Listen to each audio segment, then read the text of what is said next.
everybody. So, Sam got him a bad case of Nurgle's rot, and he won't be able to make it. So session was canceled. I'm here with my boys, Josh.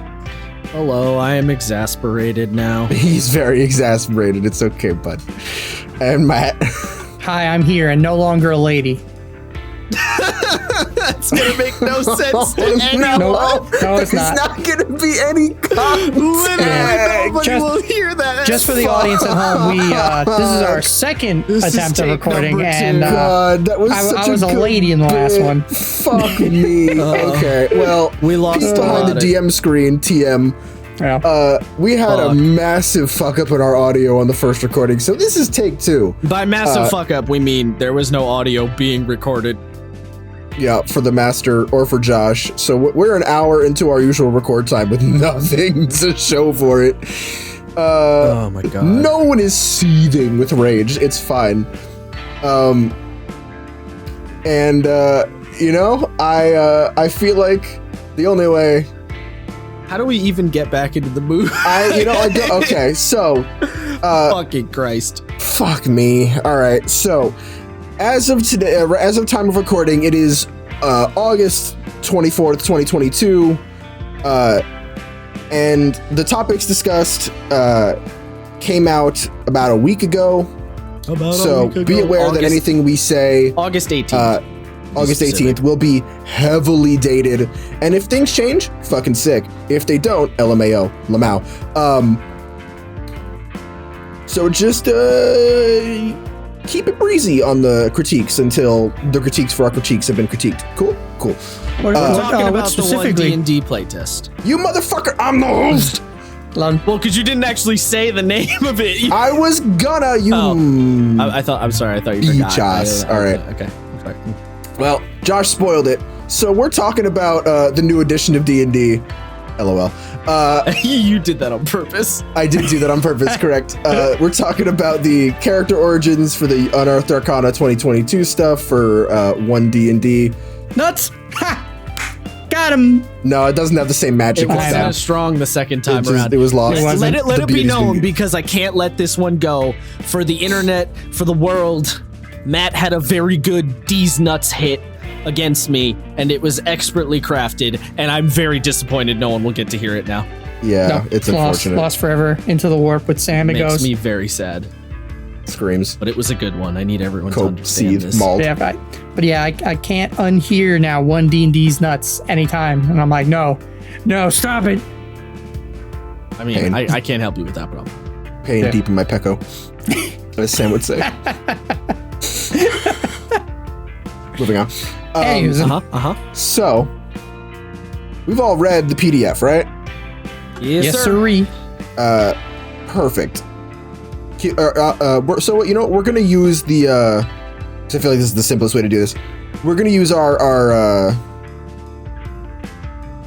class handbook. Our class Sorry, handbook. Josh, class core book. Yeah, handbook.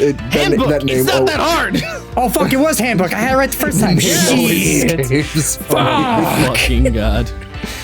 We're going to be using our class handbook rankings of 1 to 5, no half C's, unfortunately.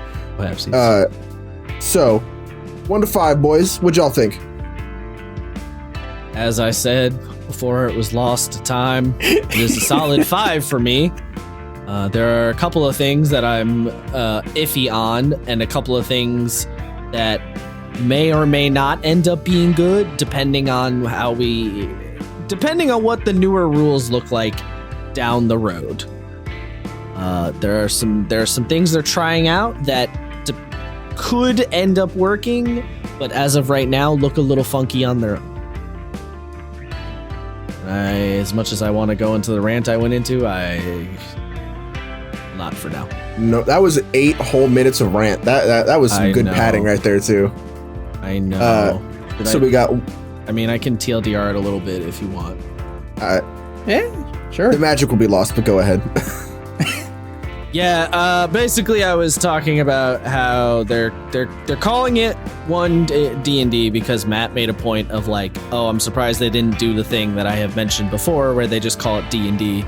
And basically I was saying, well, if they just call it D&D, it'll get crazy confusing, just like how video games have been doing recently, where they call it just Doom or God of War or just Tomb Raider when they're doing the new reboot version.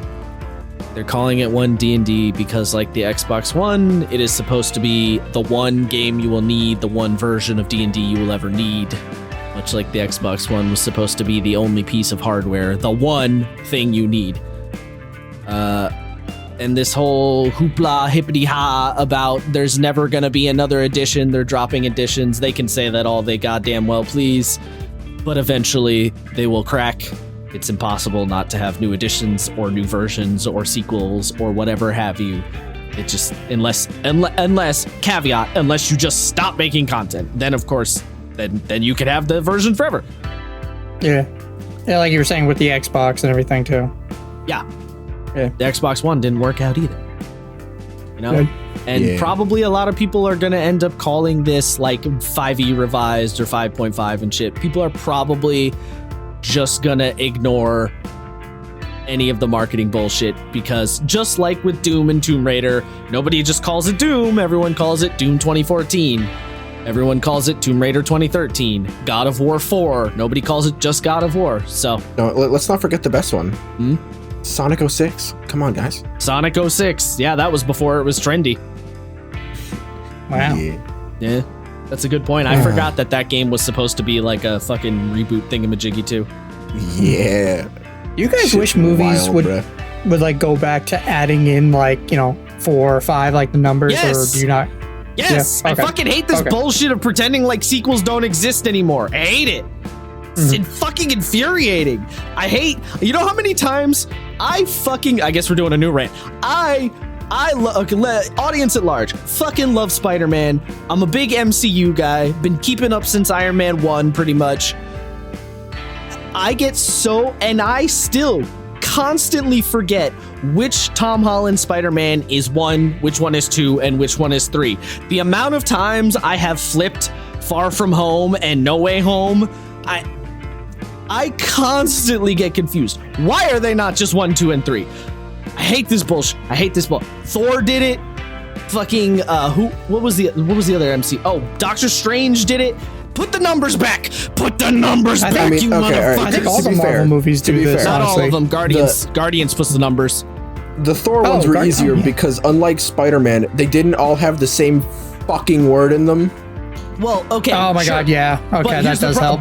Sure, but they still pretended like there's no numbers. They call it Thor Ragnarok and Thor Love and Thunder, not Thor 3 and 4. You know? Hey, guess what movie did have a number? Thor 2! I can't wait. That's not a good example. Thor 2 Dark World? Oh, shit. Yeah, Thor 2 Dark World. Also, the Iron Man movies had numbers because they still used the numbers in the beginning. They didn't drop them. I don't know why the MCU decided to do this bullshit. I don't know why movies in general have decided to do this bullshit. I fucking hate it. Just put the number up. The only time I will accept the whole, like, we're not going to put the sequel number thing on is if it's like a James Bond situation where they aren't really sequels to each other. They're just movies about the same guy in the same setting, right? Like, you don't need to see James Bond 8 to understand James Bond 10, right? Like, they're all just kind of their own stories. In that, or Mission Impossible, in that scenario, you could take away the numbers. Everything else, though, put the fucking numbers on the end of the fucking at the end of the fucking suffix, you goddamn psychopaths. I hate that shit. I hate that video games do it too, by the way. When Doom did it, I got mad. When Tomb Raider did it, I got mad. When God of War did it, I got mad. I cannot wait till Morbius 2 comes out and they actually call it Morbius 2. It's Morbin time. If they do that, I will actually go see it in theaters. That'd be amazing. Yeah. I watched that film. It is so sad. It is not as bad as everyone said it is, but it is so a movie that, like, it's not as bad as I don't believe you. It's a passable movie. Like, it is literally the epitome of turn your fucking brain off and pretend it doesn't exist. I see. Like, pretend the world doesn't exist out on the outside. You're just watching pretty colors because the effects are fucking sick. I mean, yeah. What was was the other thing? What other game recently? Wait, hold on. Did that Okay, shit and made me Matt, what the mad. fuck was your rank? Oh, Hold on. yeah. Go ahead. Oh, go yeah, ahead. yeah. Sorry. This This is one one of of those things I could bitch about forever. So yeah, go ahead. Yeah, right. That's all right. We're gonna do a separate comic book, podcast. We're gonna have a Marvel podcast. We're gonna have a DC Comics podcast. We're gonna have a D&D podcast. I'm I gonna won't be do real. DC. I will do. I don't think I can talk about the Lantern Corps that much. I'm gonna be real. I can talk about the Lantern Corps a lot, but I'm not gonna talk about them I that don't much. believe you. I think we could do a good couple episodes. I think Maybe, but like, I think not you a could whole figure it out. Like, I could go on forever about how Guy Gardner's actually a lot cooler than everyone says he is, but like, it's I don't know how long I can do it. I don't even know who I that think is. for me, The ginger green lantern with the bowl cut. God, I'm still sad that John Cena's not going to be him. I kind of wanted it to, but anyways, I'm kind of torn between giving the new UA a 3 or 4. I think I'm probably going to lean more 4, to be honest, just because I do like most of what is in here. Like, kind of like Josh, there's a couple things, I'm not too keen on, and a couple of things. There's like the D20 test is the big like annoyance for me. But we can get into that when we get into that. So see, much. that's one of those things that I was saying before, where I was like, it might look a little funky on its own right now, but once new stuff comes out, it might jive better. That's what I was saying. There's a couple of things like that. Yeah, but for just on its own right now, I'm gonna judge it as is right now, alone. I'm not happy about it. Not happy about that. Yeah, we'll get to it. I figured I'm gonna assume. Yeah, I'm gonna assume, Isaiah, we're gonna go in this by how the those of you who have the PDF looking at it. It starts off with the races, then goes into the backgrounds, then goes into the feats. I wasn't thinking that, but that's a valid idea. That was the way I was planning on doing it. Okay. Nice. Okay. So, and I think that's a perfect segue. Segue in D's nuts? No, the magic's gone. It's too late. It's done. I know. Say it. So the first thing I wanted to talk about, boys, was the races, because I really like how they did them. Caveats. So like, they brought back lifespan, thank God, and fucking I like that. general sizing, thank God. And they put a little rhyme or reason into the sizes you can choose from. Yeah. Yes. We got like race skills back, which I think are fucking sick. Also, did you notice that so in Mordenkainen's, they were like, you can be small or medium, like regardless of who you are. Not so anymore. Yes, correct. Dragonborns cannot be small. Gnomes cannot be medium. I think that was like that also in Fizzbands. I don't think Dragonborn can be small in Fizzbands because kobolds exist. But Fizzbands was prior to Mordenkainen's Presents. Yeah, so I think... true. I think the thing with that... The small or medium, your choice thing was Mordenkainen's Presents. So I had a thought about that, which is custom lineage. Because custom lineage gives you such carte blanche ability to do whatever the fuck you want.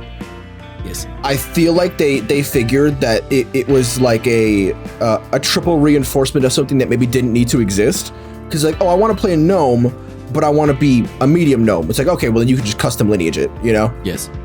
So it's like, they're doing the thing that I wanted, right? Which is we need standards and presets for the base stuff, right? Yes. And then they give you the options to customize after the fact, which is great. And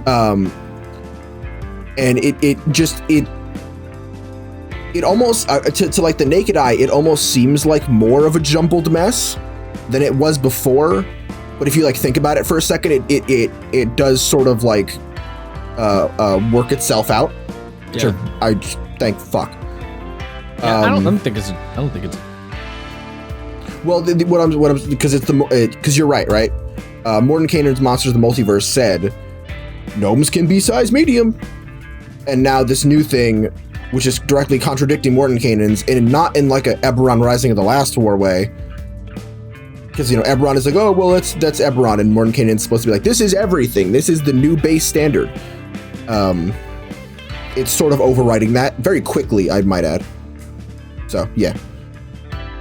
Another thing I wanted to bring up about the race feats specifically is their justifications, because that is just fucking golden to me.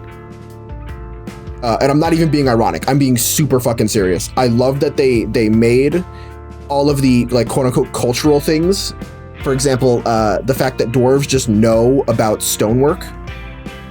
They made that like a deific boon, right? Like it's like, oh, the god of the dwarves gifted the dwarves this ability, so it doesn't like it sort of becomes transcendent of your culture or where you were raised. You have this just like innate knowledge that you don't really understand. I think that's so fucking cool. And that brings the cosmology of things back in, where in like 5e, they very, very rarely talk about any of the cosmology when it's really cool. Yeah, a lot of the cosmology has been pretty, like, it's there, but it's in the background quite a lot. Yeah, and like I said, I think it's a perfect middle ground between, well, this isn't cultural, but this is still something that your race will give you. It works. It works really well, in my opinion. It solves a lot of the problems that I feel like people were having. Whether or not people accept that to be the fact, that's up to them. But I think it does a great job. Yeah, I don't know about like solving problems. I don't know. But yeah, it's a fun idea. I do like the concept of like, yeah, it's you sort of weird godly beings, especially because gods in the D&D universe are not like, being an atheist in the D&D universe is kind of fucking ridiculous, because the gods are a known quantity. You can measure their existence. They are everywhere. Everyone knows about them. They're not like this thing, like, they're not like God in real life where you're like, I don't know, maybe he exists, maybe he doesn't. Like, no, everyone knows. Like, the gods are a thing. Tangible. They're very tangible. So the idea that, which is cool, them being tangible also imparts tangible things onto their children, I guess. It makes sense. It jives. There's a logic there. It also has the added benefit. So this is the thing that I brought up previously, right? Where it's like, when people say like, oh, you can just put the kobolds like cower in fear mechanic back in, it's easier to take things out than to put them back in. Because if you take it out and are forced to put it back in, now that the rules have changed, it gets harder. You actually have to do more work to do that. True. Whereas now that it's in the game, you can simply remove it if you don't want it. And like, I could see why some people, for example, wouldn't want the stone cunning, the forge wise thing. But like, I couldn't see a reason to not put it on your sheet, right? It's one of those things where like, I don't want this to come up, and this will probably never come up. And if it does come up, but if it does come up, fucking awesome. I love that shit. Their tool proficiency. Right. Yeah. Yeah. Do we want to? I mean, we don't have to go. Do you want to go through all of them, or do you want to like highlight like specific things? Is there anything that's because a lot of the races? Well, okay, I do want to talk about humans real quick. Yeah, same. We had to bring them up. Yeah. Yep. So, all right, humans. Resourceful. Yes. Resourceful is fucking so sick. It's so fucking cool. And it's really good because it's one of those abilities that has a hidden sort of extra ability on top of it, right? Because it's like, all right, so humans get inspiration when they finish a long rest. The rules here for long rest, you lose an inspiration when you finish a long rest. Like, you can't hold on to it. Humans, basically, they have it when they wake up. Because you're guaranteed to have your inspiration when you wake up, if you get a crit, you can bequeath your inspiration to somebody else if you already have it. Yeah, buddy. So this makes humans particularly good at being the sort of support, like, heart of the team type character, because it's like, I'm really inspired, but also I can make everyone else inspired more often. Yep. So yeah, that's we are going to get a massive spike in human bards. Yeah, well, right, yeah, human bard, human paladins, like there's so many like ways you can vibe that. Skillful is whatever, You get a skill, I guess, like, meh, whatever. Yeah, It's fine. I mean, that's It does always the a job. good thing to always get an extra skill. And then the feet thing. Fucking hold on. I'm sorry, Brett. Fucking Jeremy Crawford, you animal. What are you doing? What are you doing to me? I think it's fine. 2 feet, Yeah. Jeremy. 2. So here's the thing, All right, I'm done. Matt. No, it's actually not that bad. Well, it's not the best. I'm mostly memeing. It's actually 2. Matt, also, you know, I Son of a bitch. don't know if you realize I think a lot of humans were getting 2 feet anyway. Yeah, I know. Well, again, I hate human variants with a passion. I know so, you do, but I think a So lot of this people is- were playing with it in that fashion. So I think a lot of humans Oh were yeah, already getting 100%. But also, here's the thing: because they're designing with the feats in my right, because well, for those listening, just to be, what's the word I'm looking for? Cover all our bases, whatever. Humans get an ability called versatile. You gain the skilled feat or another level 1 feat of your choice. By the way, I don't know why they bothered putting the skilled thing. I don't know why they didn't just say you get a level 1 feat of your choice, but whatever. Yeah, that's another thing. Like, I get it with certain other things, I- like the size and like age and all that. But like for the feat one, like why bother? Just say you get a free level 1 feat. Pick whatever. I assume the reason they did it is to say, hey, if you can't think of a feat to pick, just pick skilled because it's a good default option. That's my guess. Wait, you think they would put that with the class where it's Doesn't like skilled- Sorry, doesn't skilled No. give you proficiency in 4 skills of your choice? 3. 3? Yeah. yeah, it's usually 3. Holy shit, 4. That's wild. Crazy. If you pick a human rogue, Yep. People have already been pointing that Human out. rogue bard. aren't you gonna have Just like, I have proficiency every in like skill. 12 skills or something? Yeah. Yes. Yeah, Yes. expertise in 4 Yo. skills. Yeah, Yes. dude, it's nuts. Yep. Yeah, a lot Yeah, of people. because it's 3, Yep. and I think It's 4. it's Because you're 4. a human, so you start with 1, and then you Yeah. can take the skilled feat. Yeah, so it's 4, and doesn't rogue give you 4 as well? Yeah, later on, depending on how high a level you go in Yeah, rogue. I think so. So And it's then- 4. So yeah, if you pick a bard rogue, you're just a master of everything. And then your background. Yep. Yes, Jesus Christ. correct. I Also, love that. you know what else is funny, Isaiah? The skilled feat is repeatable. Oh my. So you can keep it's not taking it. repeatable? You can Oh. take it twice. You can keep taking it. You can take it twice at character creation. Oh my god, what? Dude, Who thought this was a good I'm idea? doing this. Wait, are they like unironically making absurd kind of viable? You know, honestly, you know what I think? So, a lot of people are looking at this and they're like, wow, that's kind of wacky. I think what they're trying to do is make build ideas genuinely a thing, you know? Because I feel of like course. something that people have gotten, I mean, I know for myself personally, but I think this is a pretty widely accepted feeling. I have always looked at 5e and always felt disappointed that I couldn't really build a character, you know? Like, I would come up with a character, I'd pick a class, I'd pick a race. That was kind of it. Most of your shit was locked in. You couldn't really build a character. You could a little bit with feats, but those aren't till level 4 rules is written, you know? And then even then, they're technically optional currently. So your GM could just say no. Granted, as we've said many times, most GMs didn't say no, but they could.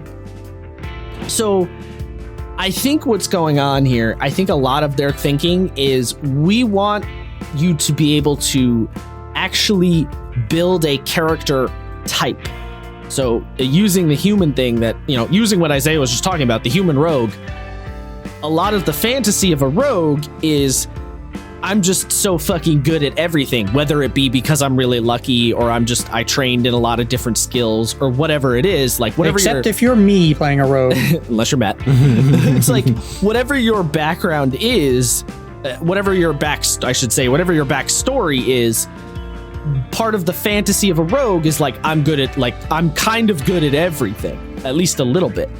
So now you can look at this and go, oh, I get a skill as a human, I get versatile, I can take the skilled feat, and I could take skilled again for my background. Oh, now I can really double down on the fantasy of playing the skill jockey rogue who's really good at everything.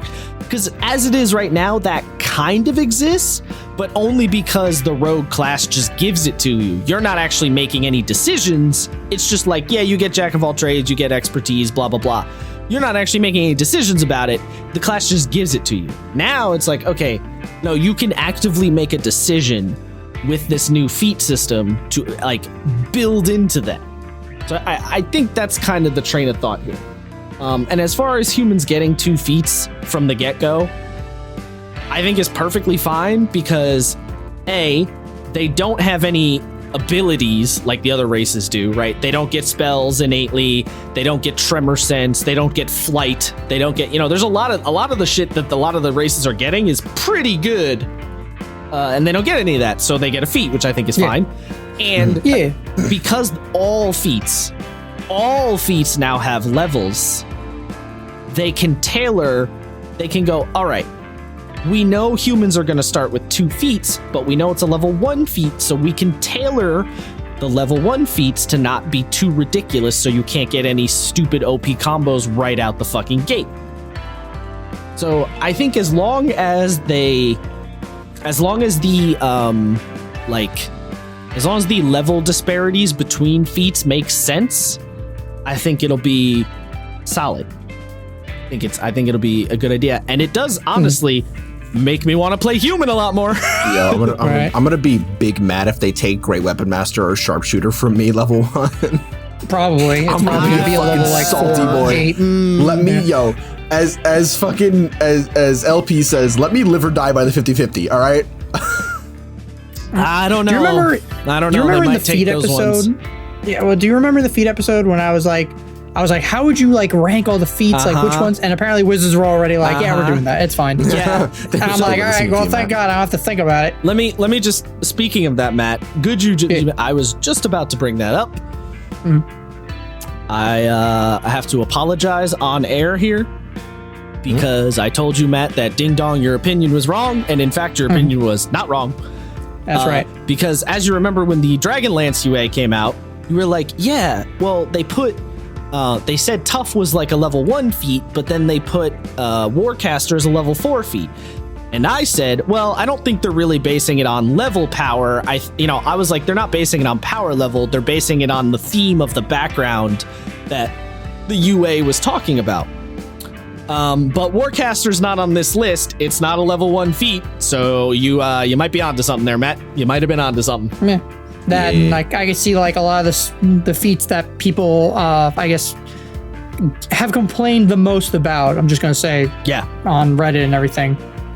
Probably some of those are gonna be locked at 8th level, like Sentinel or maybe Great Web Master. I never understood the rage for Great Weapon or like Sharpshooter. People are like, oh, they're boring. And it's like they're good. It's Great Weapon Master is nuts at high level.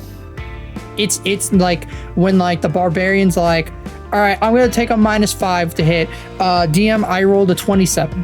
I'm like, with a -5, you fuck. Yeah, they're not the most. That's something you gotta blame on modifiers. Like, oh yeah, no, I don't blame. Yeah, but like, it's fun. I feel like people blame the feat when it's like, I feel like the feat's not the problem here. I don't think I do think Sentinel is kind of annoying, though. I will be one of those people. It's very powerful. I don't think Great Weapon or Sharpshooter are bad. I just think that they are kind of like, they're okay. Like, and I'm not talking about like power level wise. I'm talking about like in terms of like fun, like fiction and vibe. They're all right. They're, I don't hate them, but I don't love them.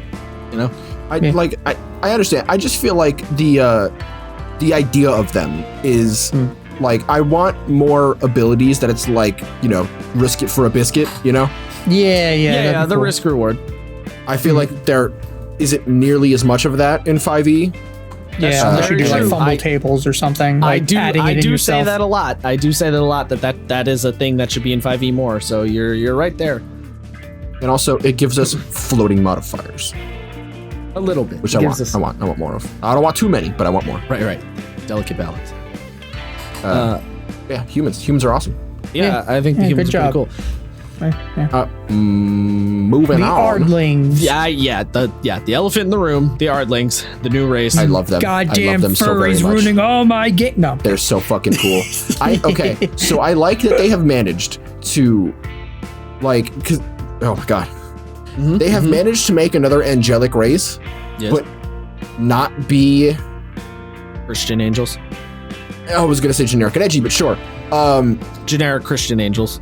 Yeah. Well, because it's like you're a person. You're basically like an Egyptian god or some spiritualistic Animal nature. Not really deities, but like icons. Yeah.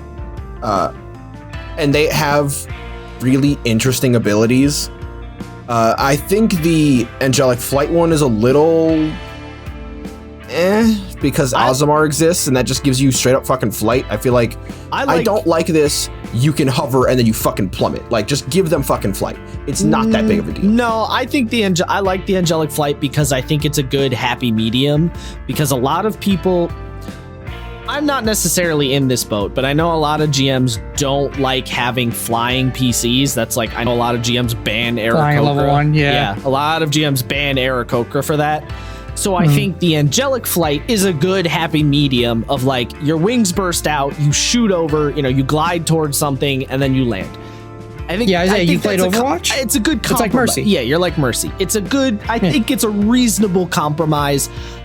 I don't have a problem with flying PCs, so I do kind of say, fuck it, just let them fly, but I understand the compromise. I agree. So that's my thing, right? Just let them fly. Like, specifically because, I get why they did it. Don't have permanent flight, right? They have a minute of flight a day. I think that's also another good way to compromise it is make it, a minute or whatever. That's another way. Yes. Yeah. But what do you guys think of the spell lists that they get? Like, they're not bad. I mean, they're nothing crazy.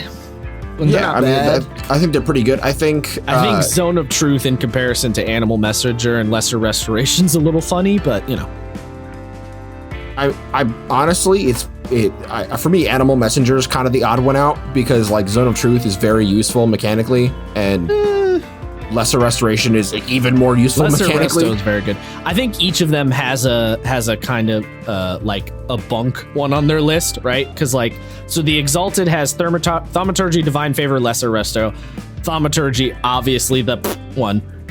And then you Heavenly. Thaumaturgy is so fun. Yeah, but it's not It like is, good. but it's just worse prestidigitation. Yeah, it's not like good. Yeah.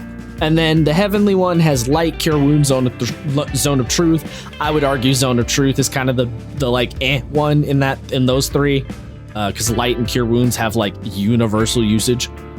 And then the Idyllic has Guidance, Healing. We're an Animal Messenger. Animal Messenger probably being the wacky one there. So each of them has like an one. But the other two are good, so I think it's like a solid list. It does suck if you're picking the Exalted to start with the not as good spell, but whatever. It'd be like that. I can't believe you guys came on Thaumaturgy. My one worry, like I said, is it just I feel like it's gonna be lesser to Ozamar in a few ways. Like Ozamar's got maybe dual resistances. Well, I think because you have to buy a separate book. Change that. Yeah. They might. So what I wouldn't mind is that if they put the necrotic resistance behind Fallen. Wait, do Ozamar still have the dual resistance in Mordenkainen Presents? Mm-hmm. Yes, they do. Interesting. I will check my unnamed third-party reference tool real quick. They have both. I'm looking at it right now. Yeah, I'm pretty sure they do. Yeah. Huh. Yeah. Which I'm surprised. Yeah, I'm surprised the Ardling doesn't get any resistance. But I guess they get again because they're kind of trying to. They get radiant. radiant. They have it does. I'm sorry, I didn't see that at the bottom. Sorry, I'm reading the PDF slowly. I'm surprised they either because I guess one of the things I was reading up on Reddit, a lot of people were arguing or discussing about the Ardling, and one of the topics that kept coming up is, are the Ardling replacing Ozamar? And the answer is obviously no. I was gonna say They're I'm not supposed to be. call me crazy. I'm 90%. Oh, I forgot to say this. That was the other thing I wanted to say at the beginning. I guess I'll say it now real quick. Matt, I think you said you did, but Isaiah, do you know about the companion video that they made on D&D Beyond when this came out?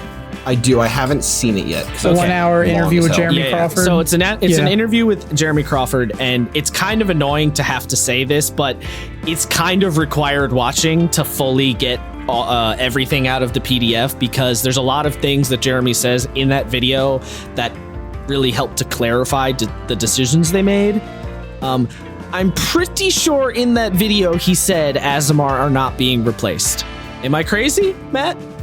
I don't remember. He probably did say that. I feel like he said, because I think they just wanted something else, and they wanted to appease people that like playing anthropomorphic animals without having to go, oh, you have to play a Loxodon to play elephant people or Leonin to play cat people. You know, they were like, let's just make one race and let's base it off of like history and like, you know.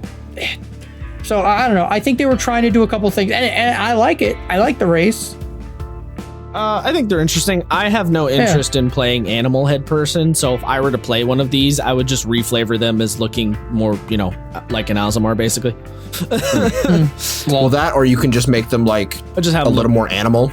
Yeah, maybe I'd be like a human with fangs, you know. But I don't want to be a dude. You be a cat girl. I don't necessarily want to be a dude with a dog head. That's a little. But Josh, imagine it. You play an exalted one and play a cat person, and you're just a character from the new Cats movie. Oh, I hate deeply. I don't like that at all. I hate that you just said that very deeply. Yes. Gonna pretend like you didn't say that, in fact. And there's gonna be some shots where you have an asshole and some shots where you don't have an asshole. It's gonna be really confusing. Please stop. Shout out to the poor special effects artists working on that god awful movie and the hours of work they spent. Yeah. Fuck. Your character's gonna have to go to classes on how to act like a cat and how to lick your own asshole. It's gonna be great. Stop. It's like, yoga for beginners. Oh my god. Yeah, no, anyway. I like them a lot. I like that we're branching out to the different religions across the world. It makes me very happy. Yeah. I think it's. What was another one? It's a good way to do it. So I wanted to mention Andor. Well, okay. I guess we should start. Oh, it's hard not to jump around. Oh wait, I'm sorry. I know. I really want to talk about tieflings. I really like what they did to tieflings. You want to jump around the tieflings? I do. I was going to bring up really Dragonborn real quick. Okay. Okay. Do we bring want, up I was going to Dragonborn. ask. Okay. You're going to bring Dragonborn. I'm going to get my bitching out of the way right now. Yeah. So, breath weapon. You no longer get to choose if you have a cone or a beam. Fuck that. Bring the beam back. The beam was cool. I think not what I was going to complain about, but interesting point. Same. Well, a lot of people have been complaining about that, and a lot of the feedback is they put it in here because this is exactly almost to a T like it is in the player's handbook. It is, yeah. And they want people to still buy Fizbins, but I think if they change it, it's probably going to be in the actual book. It'll be like how it is in Fizbins. That's some tinfoil hat energy. It's probably tinfoil hat. I don't know. Because they do make the distinction that the metallic dragons have a beam weapon as opposed to a cone. Yeah. Also, they gave them dark vision now. They did. That makes sense. To me, that made sense because dragons have fucking crazy dark vision. They do, yeah. I'm surprised they didn't just give them blind sense or something instead. That would be cool. That would have been crazy. Everything has. Yeah, I know. Well, make it 5 feet, and then when they hit I don't know, 5th level, it goes out to 10 feet or some shit. Here's the thing. You can at level 1 have blind sight. What? Sorry, level 2 in some classes because you have the blind fighting style. Roark had that in our one shot, Josh. True. So it's not that crazy, and it would make a cool combination of being you're a Dragonborn, you have 10 feet of blind sight, and then you take the fighting style and get 10 more feet of blind sight. That'd be sick. Yeah, that'd be cool. Also, blind sight's not that powerful. You're just immune to the blind condition. You can still be snuck up on. Well, you're not even immune. You're immune to the blind condition out to a certain radius. Yeah, out to a certain radius. Yeah, which it really isn't that powerful. But I blindness think deafness is a spell, but it is. To be fair, this is all anecdotal. It's almost never used. Yeah, I used it once and it didn't work. And the amount of things that can blind you, not many. Not many. It makes fighting basilisks easier. Cool. That's kind of cool. Wow, it makes you more interesting as a player if you can be the only one who can fight the basilisk, you know? Mm-hmm.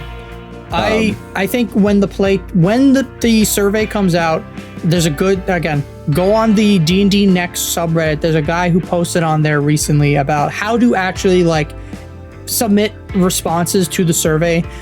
Don't just be like, I think the new Dragonborn sucks. This is terrible. Why didn't you do it in Fizbins? Be like, I'm not happy with how the Dragonborn are in this UA. I wish they were more like the ones in Fizbins. Be polite and then offer some feedback like that. That I wish they were more like the ones in Fizbins because those Dragonborns make sense.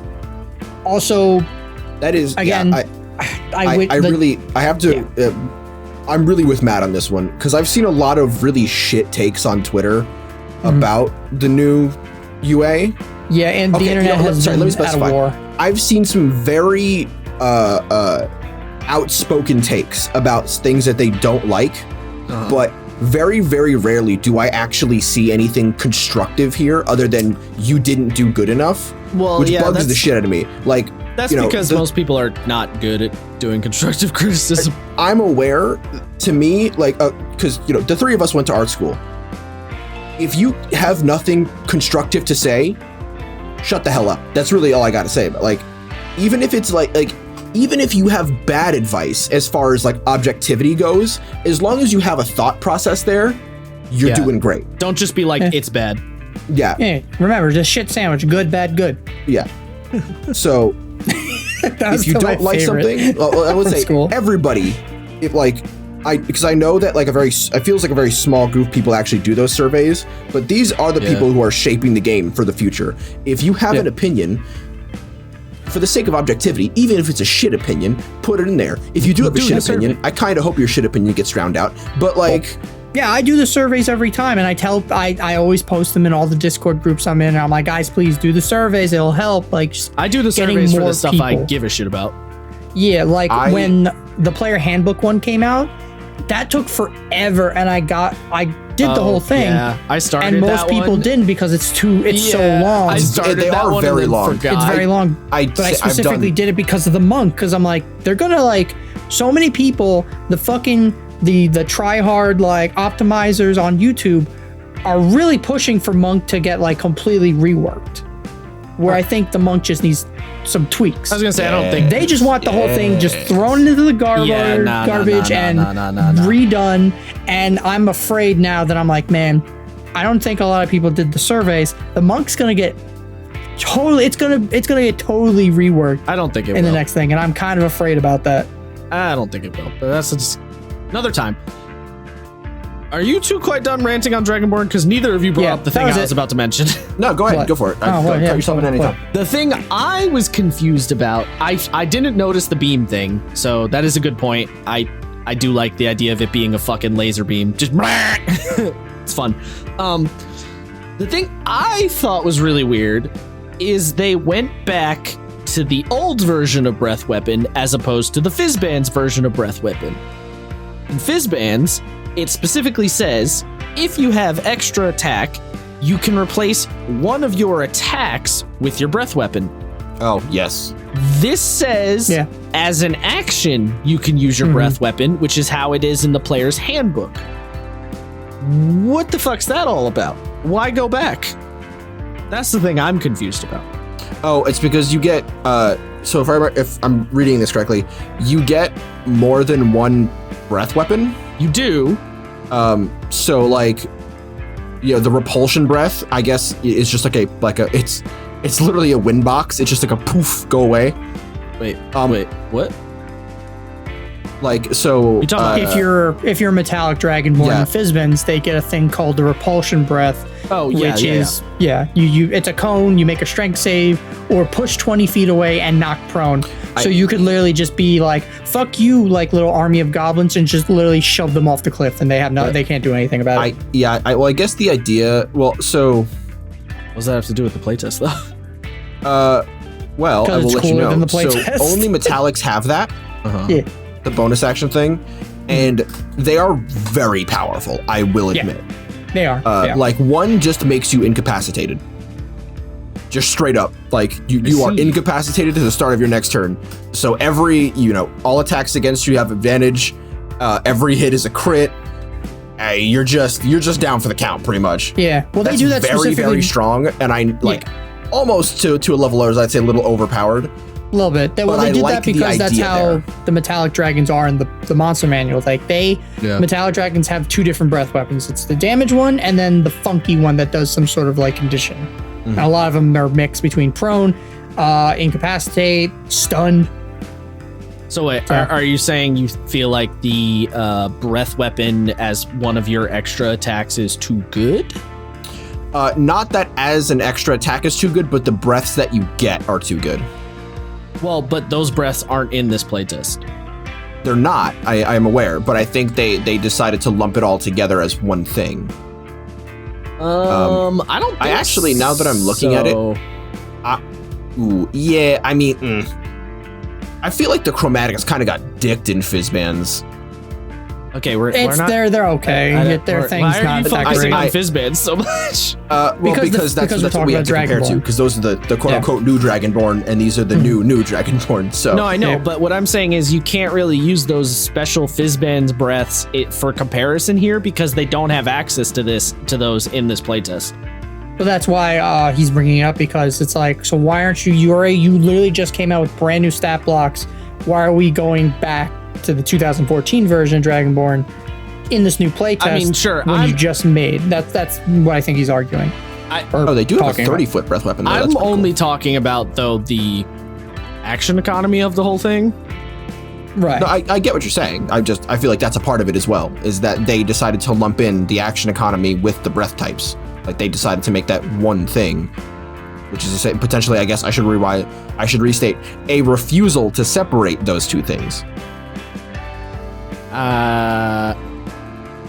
I guess? I don't know. I just thought it was weird to go backwards. I'm wondering if it is a Nerd Immersion on YouTube pointed this out. It may be an indicator that they are changing how actions function, potentially. So, maybe instead of extra attack, characters just get a second action. Right? That would be kind of wild. That would be interesting. Maybe that's what they're thinking. All right. I don't know. That would be very wacky. Would it be like the Pathfinder 2e thing where you have like 3 points and you can do... Yeah. Oh. If everyone has action surge, then no one does. Well, action Yeah, surge right. would still be valuable because it gives you a whole nother turn. No, I know. I could spend my 3 actions attacking. Imagine It for a does. moment. Imagine you're a fighter, right? You're level 5. You have 2 actions. Action surge gives you 2 more actions. Yeah. That would be My pretty God. fucking crazy if you're a fighter, because you could attack, action surge, fucking kick the door open, pull the lever, drop everyone into the pit or some shit, right? Like you could do a lot with 4 actions. You can, and so to kind of compound off the Nerd Immersion thing, my crackpot theory is that maybe we're moving towards action points. I would nut so hard. What does action points mean exactly? So in Pathfinder, in Pathfinder- no, silence you, Oh. silence you. I'm the host. Fuck you. In Pathfinder. I can't mute you on a fucking podcast. No, sir. No, you cannot. In Pathfinder, as opposed to having your action, bonus action, movement, you have action points, and you get, I believe, 3 of them. Oh, so that was the thing I'm thinking of. Okay, so Yes, I know what you're and talking. yes. Yeah. They're I'm called sorry, action I was points. mixing it up with something. I thought it was something else. Okay, yeah, I get it. So that would maybe be- we're moving in that direction, and I really hope so. I would because I really fucking like love action that. points, and it would make the game so much more interesting for tactical combat, Yes. because now it makes you have to actually think. Yes. Because, as a level 1 fighter, you're like, oh shit, I get 3 attacks now? Holy fuck, that's crazy. Yeah. And then at higher levels, you get 7. Well, so the way it works, for Matt's sake, but also just listening sake, the way it works with Pathfinder, so everyone has 3 action points. Certain things will take up certain amounts of action points. So the way that concentration spells, for example, like if you cast Spirit Guardians in Pathfinder 2e, at the start of your turn, if you want to keep Spirit Guardians up, it uses 2 of your 3 action points right at the beginning of your turn. So you only have 1 action point to do anything else. So that's one way it gets utilized. I believe there's also some healing things, like you can keep healing spells up, but they cost like an action point. The way it works with attacks is, at level 1, you can use, because an attack is 1 action point, you can indeed attack 3 times. However, your first attack is normal, your second attack is a -5, your third attack is a -10. So you can do it, you can make the decision to go for it, but there's a penalty, there's a risk reward. I wonder if they'll keep that kind of thing and then just get rid of like Great Weapon Master and just be like, yeah, everyone has Great Weapon Master now. And it's like if you do 2 attacks, one of them's -5. You do 3 attacks, one of them's minus. Yeah, that'd be interesting. That would be. So if they did that, I would want the gamble on Great Weapon Master to be better.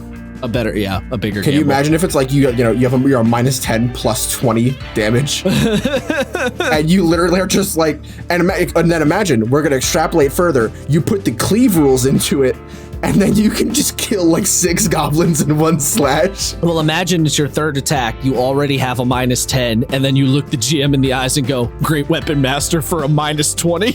Yeah, and then you nat 20. Yeah. That's you know what that is? That's the fucking. Oh my god, what series is it when you're fucking Ezio in Assassin's Creed and you just throw the great sword like a tomahawk? I don't know, but. Yeah. You literally hold it above your head and you just fucking like caber toss a great sword at people and it just at somebody from 50 meters away. You're like, fucking got him. Yeah. It's gonna be that. You're fighting Lord Soth and your fucking orc barbarian just yeets their great axe at him and it just cleaves him in 2. So if that is what the breath weapon change is indicating, I'm very excited. If they just nerfed breath weapons, I'm very disappointed because Dragonborn were already kind of eh. Yeah. I mean, this is a completely irrelevant to anything, but I'm definitely like at any tables that I'm running Dragonborn, I'm just gonna be like, use the Fizzbands ones. Use the Fizzbands for now, at least, until we see more stuff. Yeah. You want to go nut about tieflings? I do. They have chthonic tieflings. It's so fucking cool. Yo. Yes. I have said for so long because people are like, I want an abyssal tiefling, which is a thing. I think it's called an I've wanted one forever. Now we have them. Yeah, we have them, and it's not great.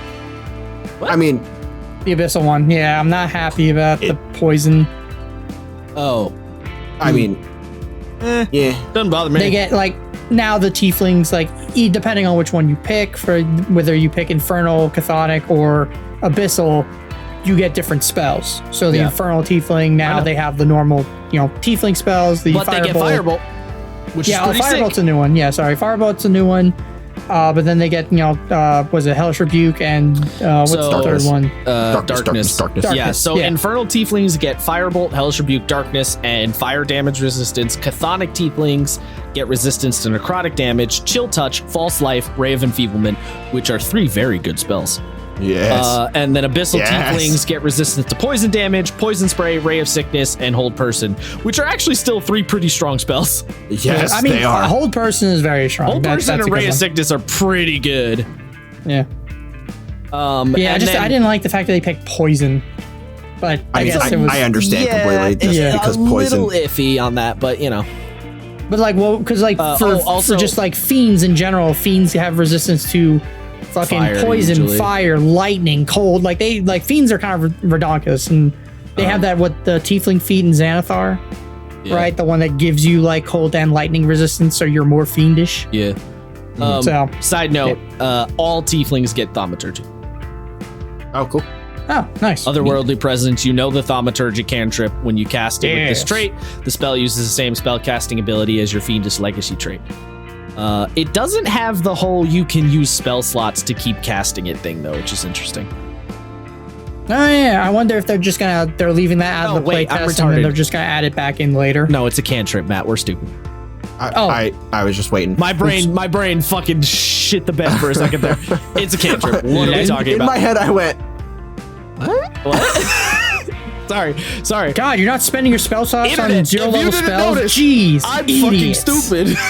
God. That was so funny. What is okay? Side note: what is chthonic? What is chthonic? Neutral. In this case. So just fiendish. So like incubi, succubi, Yugoloths. Okay. Yeah, or at least that's what it says. Hags. Chthonic to me. Hags are fey. That's kind of weird. Well, some hags are demons. It's like night hags. Yeah, night hags are demons. What? Yeah. Hags are different. Some hags are giants, some are fey, some are fiends. It's funny because chthonic to me made me think of the chthonic gods in Greek mythology. The galaxy? Yeah. And I was like, they're definitely not referencing that. Yeah, I mean, I got really hyped when I read chthonic, and I was like, can I have a purple tiefling with like fucking star freckles? Like that one character from Dragon Prince? That'd be so fucking cool. They're less interesting than that, but I'm still gonna flavor it as that. I don't care how fucking... The star hair like Nyx and Hades. Yes, exactly. Yeah. I want that. I want my tiefling to have that. Yeah. Side note, I hope we get some sick art of the 3 different tieflings. I do too. That'd be They're nice. they're going to. They got to if they're so breaking up like this. This is another cool one where they explain that the different ones like look different. Yeah. I literally just brought that up, but like abyssal tieflings maybe have fur or tusks or black blood. Sick. The chthonic tieflings, it's a little like they have physical characteristics similar to night hags.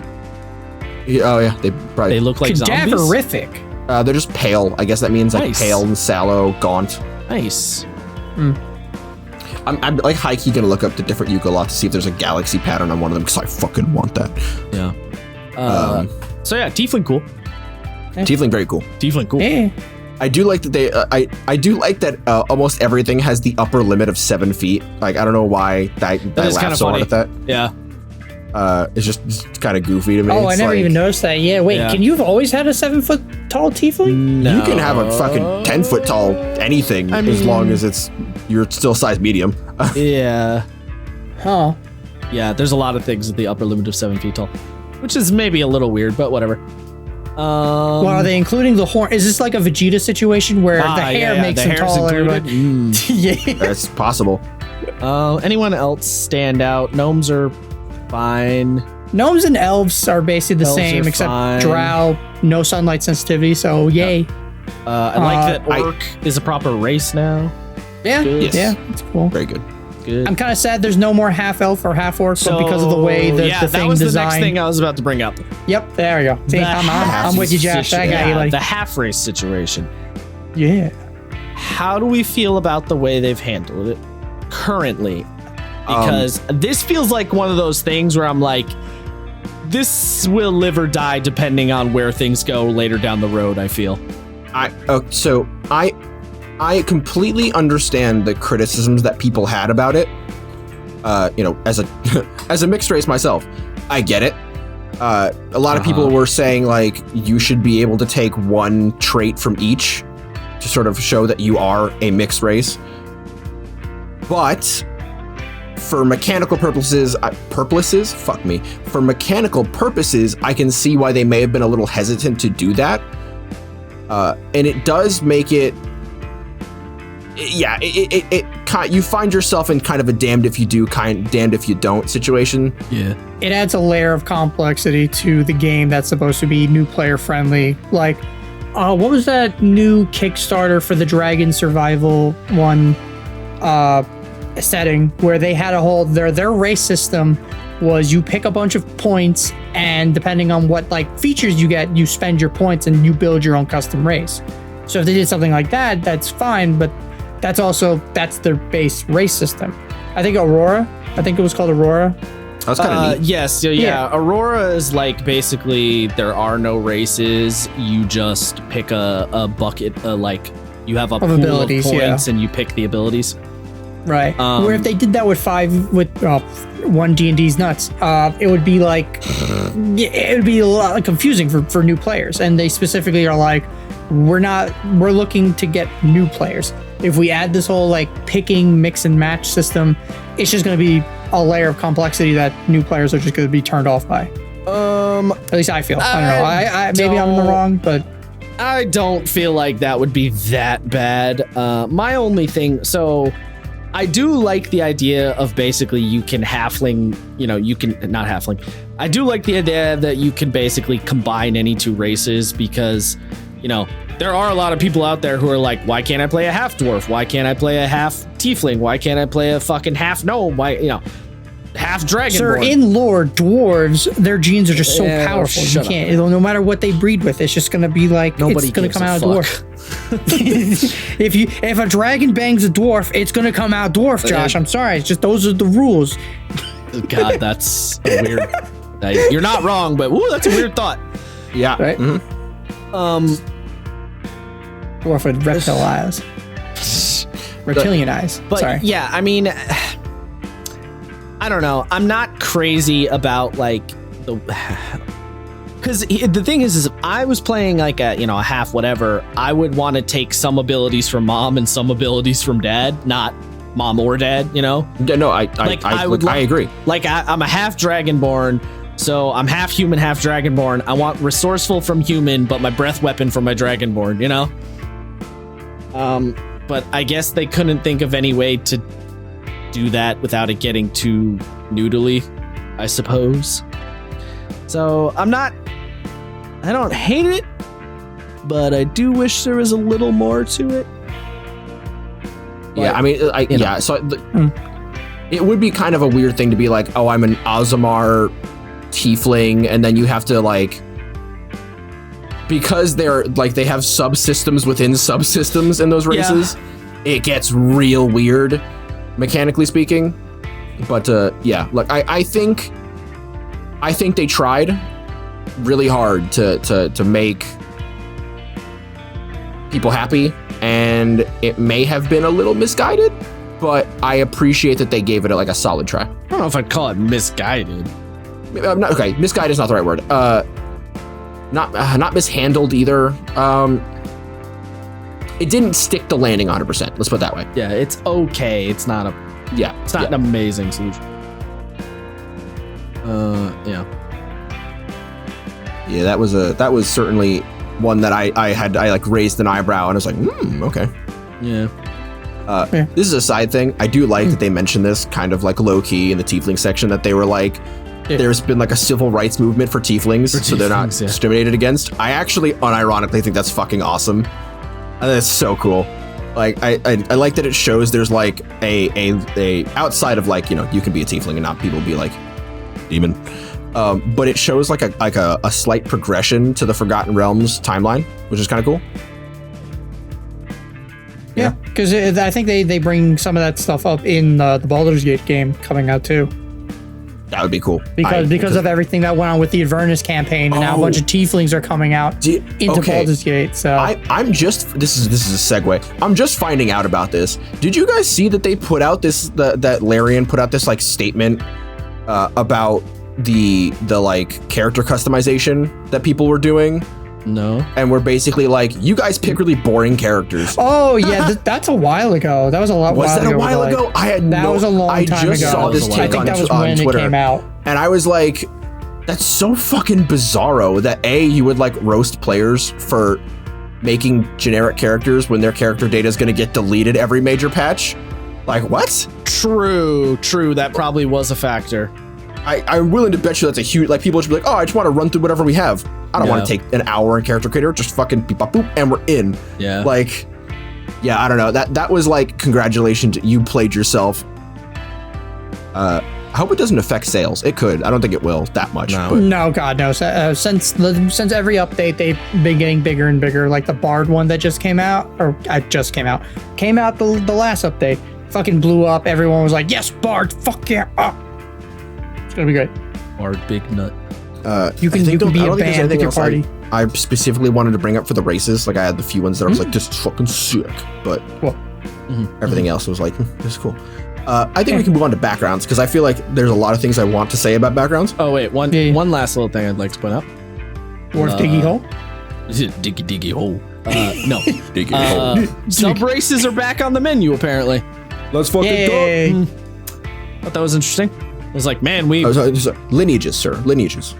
Yeah, right. Well, either way, backtracked on that one fast. Yeah. Right. Yeah. They're trying. Okay. But yeah, backgrounds. So I feel like I want to say a few things before we get into it heavy. Which is, I love that they put your. Okay, I'm gonna bring up something. I'm gonna bring up something that Josh said to me yesterday, that like blew my mind, which was when Morton Canaan's Presents came out, everyone went fucking up in arms because they had removed racial buffs. Yeah. And everyone's like, well, you're taking away from the characters, you're doing X, you're doing Y. And I think it was just the biggest misguided 5-head move in existence now, because they brought them back in backgrounds. And it just seems like this, you could have dodged so much flack had you let us in a little bit, you know? Yeah. That's wild. That like, it's like after the JoJo meme of the dude getting kicked on the floor, it just like holds up piece of paper that shows racial buffs moving to backgrounds, and everyone's like, oh, okay, cool. And they still leave the dude broken and bloody on the floor. I think Morton Canaan's Presents was just kind of a mistake in a lot of ways. It was mostly to, again, try and get new people who haven't bought Tomofos or Volos. Yeah. And they're like, all right, this is targeting those people, the DMs, and targeting people who just want a big race book for, I don't think that was the way to do it, though. Yeah, no, I agree. I don't think it was a good idea, but I do think the other reason that they were taking that stuff off, like the other reason that they were fucking with the races in that fashion, was so it would be backwards compatible with this, right? Mm-hmm. Like they were essentially future proofing, but because we didn't know that at the time, it looks a little wonky. Correct. Yeah, I don't know. I think Morton Canaan's Presents Monsters of Multiverse was kind of a fuck up, and it probably would have been better off taking that page count that had all the races and just putting monsters, because there's a lot of monsters not in that book, by the way. So yeah, I feel like maybe that should have been the move instead. But whatever. They tried. A lot of people got mad and felt like a lot of people were like, oh, I'm paying for errata. What the fuck? Which is not exactly what's going on, but I understand the feeling. So, yeah, that was a thing. But yeah, so backgrounds instead now. Sorta. Kinda. But also kinda not. So, yeah, what is that talking about? Yes. So I like that they moved this basically a TLDR beforehand. They made backgrounds more relevant, and that's fucking amazing. But moving down to the big ones, yes, they really did. Like they made it matter, and I love that. The feats for your background, fucking amazing. It makes a lot of sense, and it feels like one of those things where it's like, it sounds almost mean, but it's like, it took us this long, Well, to just kind of devil's advocate, I was always kind of under the impression that like the backgrounds were, I like the way the backgrounds work because they're supposed to be in the background. They're not supposed to be like super heavily dictating like the character build or anything. Yeah, except they're not though. Like, what do you mean they're not in the background? So So here's the thing with the background situation. There's a lot going on here. There's many years of game design going on, for starters, as well as a lot of baggage from old systems, and a lot of we're trying new shit with 5e. There's a lot going on here, okay? Well, the backgrounds was new for, like, it was added in 5e. Right. It wasn't a thing in 4th edition. So here's the thing. Backgrounds were put in the game with the explicit intention of making players think about their character before they were a paladin, a fighter, a rogue, a wizard, right? Because the whole thing about a D&D character is you were not born a wizard, you were born a farmer and became a wizard later in life, right? You didn't adventure your entire life, right? So they put backgrounds in the game to incentivize players to think about what was your character before they were, a wizard. Maybe they were an acolyte at like a magical school, and that's why they later became a full-blown wizard. So they are in the background mechanically, but that contradicts what wizards wanted them to do, like from a fictional standpoint, because the designers themselves said, we want you to think about what your character's job was before you were X class, because that will inform you about, it'll tell you more about your character and inform the character you build and the decisions you make, right? The fact that, my character used to be a sailor will sort of color how I behave now that I'm a fighter. So it's like, they wanted backgrounds to be really something you think about for your character's story, but then mechanically they made them kind of whatever. So what ended up happening was a lot of people didn't think about them very hard. They just saw, Acolyte gives me this skill proficiency in this language that I want, so I'm going to just take it, Yeah. And then they never thought about it again. Mm-hmm. Now they say, okay, now you have a feat tied to it. You get 2 guaranteed skills. You get a guaranteed light. You get all these guaranteed things. They're all structured a certain way, and you get a guaranteed 50 gold. Now it's like, okay, you can think about it. You can customize it. And another thing is, custom backgrounds were always a thing before, but now the build your own background method is front and center. Before, it was like, here's a bunch of backgrounds. If you want to build one, you can kind of do it like this. Now it's, here's how you make a background. If you don't feel like building one, here's a bunch of examples, right? They reversed the priority on it. So now you're going to be thinking about it way more, because either A, you're going to be building it yourself, in which case you're going to have to think about it. Or B, you're going to pick one of these example ones, but one of these example ones has a lot of influence on your character build, so you're going to think about it more. So basically, it's become a situation where it's like your background is essentially the other half of your character, right? Like the first half is the class, the other half is the background, more or less. And then race is like a little bit of extra sprinkles on top, basically. Yeah. Okay. I will say, because I did want to bring this up. I do understand where Matt's coming from, because I actually did really like the features that backgrounds gave you, right? As an acolyte, you get to stay at any churches but for they were free. poo-poo. They weren't amazing, but at least a lot of them were poo-poo. Well, the problem is that a lot of them were situationally amazing. They were so niche, some of them. Folk hero being like, people are willing to put you up for the night, and they're willing to defend you if someone fucks with you in town, as long as you don't do something actively evil. That's really cool. But then a lot of GMs either didn't read them, or don't care, or can't figure out where to put them in the game, so they just sort of ignore them, which sucks, because it sort of throws away a lot of potential that a character can have, right? Like, if you're like a paladin folk hero at level 1, like let's say your story is like you're a disgraced paladin, but you did a lot of good, so everyone really likes you, and then you're treated like shit by all the guards in town, the peasants can be like, hey man, fuck off, that's, Scrimblow Bimblow, the great paladin of whatever the fuck. And they're like, oh, well, he's a washed up has-been. They're like, yeah, but not to us, so go fuck yourself, dude. Right. They give that character food, it has a lot of potential that just is not capitalized on, that I feel like we are kind of losing by getting rid of those features wholesale. Right. Well, I guess they figured the feat is now the feature. Exactly. So, the feat is not, this is the thing. The feat is now the feature, and because the feats have a much more tangible effect on your character's build, it's going to come up more, right?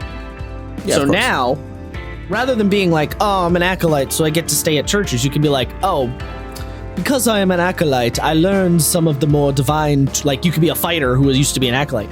Oh, I'm mostly a sword and board kind of guy, but I learned some divine spellcasting tricks because of my acolyte training, so I'm going to use Cure Wounds on you. And if your fighter casts Cure Wounds, the other player is going to be like, why do you know Cure Wounds? I'm like, well, you see, right? So that's something that's actually going to come up. Whereas getting, free night in a temple might come up, but probably not. Or if it does, it'll be like once, you know?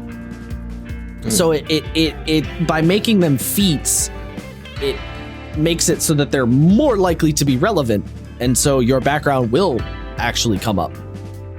And also, not for nothing, but the idea of my ability score improvements and my feat come from my background because that was the job I did before. So of course I'm smarter because I was an acolyte. I had to read a lot.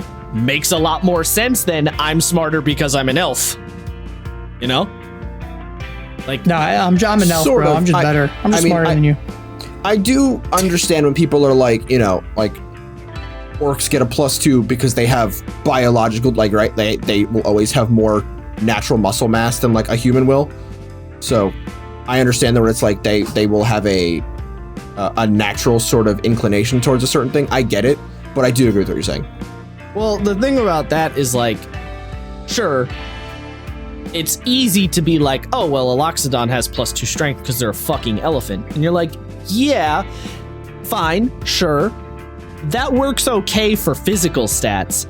The mental stats is where it gets soft a little... stats that get, they get a little weird. That's where it gets a little funky, like, oh, I'm an orc, so I'm actively stupider, or I'm an elf, so I'm just magically more intelligent, or, you know, I'm a tiefling, I'm a kobold, so I'm weaker. Well, again, no, see, that's a physical one, though. The physical ones, kind of, you can sort of be like, all right, sure.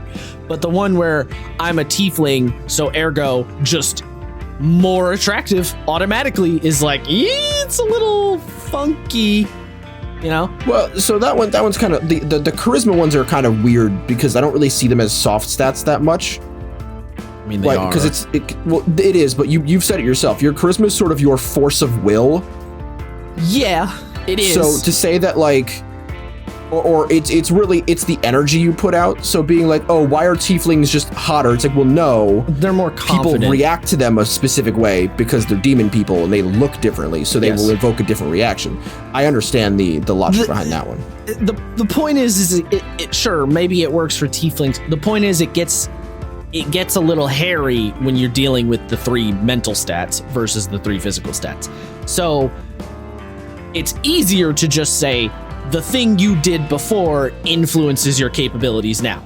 That's just a cleaner, easier, like, yeah, you're more charismatic because you're a charlatan. You did a lot of bullshit, you know?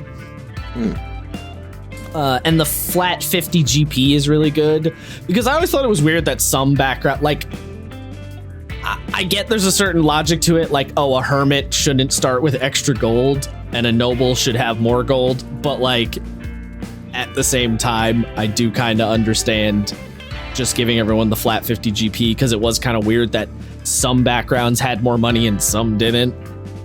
It's not that big a deal, but I did always I remember looking at that and being like, huh, okay. Yeah. Especially if you you pick a class and you get the starting gold of your class plus your background. Yeah, I mean, and depending on what you picked, you were just fucked if you picked monk. Yeah, I mean, well, no, you're not, because monk needs less stuff, so they don't start with that much stuff. Yes, correct. Monk doesn't need a weapon. Incorrect. That saves you a ton of money. Nope. You need a million daggers. You don't need a you don't need a short sword. I thought that was being serious, and it's just fucking memeing. God damn it. You don't need armor or a weapon. Sir, you don't need armor. You do need weapons, though. You can buy weapons. You can buy healer's kits. You can buy healing potions. You can buy so many things. Gonna pull up the whole equipment list from the player's handbook. Actually, I don't think you can buy a healing potion in character creation. Probably no, I don't think so. Because it counts as a magic item. Yeah. But that being said, the noble does start with fine clothes, which are fairly expensive. So there's still at least some consideration for that. This is one of those things where I wish that like did something. Like fine clothes gives you a +1 to your charisma checks, you know? Yeah. It sort of does something in the sense of like, you know, if it comes up, you could leverage it against your GM. Or I shouldn't have said against. That sounded really Yeah, because I don't want like clothing just to like automatically give you. No. You're taking the fiction or what is it? Not the fiction. You could no the fiction. You're right. You could use the fiction of the fact that I have fine clothes to leverage and say like, "Hey GM, because I'm dressed nicely, can I talk to this guy, or can I maybe get a bonus, or can you lower the DC, or give me advantage, or something." Yeah, I don't want it to be built in like you mechanically get a +5 bonus to any check. The thing is, though, is building it in mechanically does mean that if you pick it as a player, you're. Sorry, my cat is rubbing her face on the microphone. I don't know how much of that just came through. No, I didn't hear anything. Oh, well, but I guess Discord's different than recording wise, it might have picked up. Yeah, it's like on one hand, I understand your point, Matt, of saying I don't want it to be a preset bonus, but on the other hand, making it a preset bonus makes it so that you as a player can point at that bonus on your sheet and say, "GM, give me thing because game say so." You know, there's a little bit of a argument there. All right. But yeah. I mean, y'all know me. I like give me good equipment. Like, don't give me equipment that doesn't do anything. Yeah. No, you can have 1 bar of soap. It doesn't remove poison. This is an Elden Ring. I'm never gonna let that go. I'm never gonna let that go. It's such a cool fucking thing in Elden Ring. Give me that shit in 5e. Yeah. You spend an action just removing all your clothes and scrubbing your ass down just to remove all the poison. Then you have to take another turn to put your fucking clothes back on because it's combat. What are you doing? You gonna fight the troll butt-ass naked? You can. It's not gonna go well. I'm gonna go buck wild. Isaiah, what were you gonna? Isaiah, take it somewhere because I've completely lost. Well, I was gonna say, backgrounds are great, but I'm not sure how much more we can talk about them without like eventually just pushing into feats. So I feel like we should just do that now.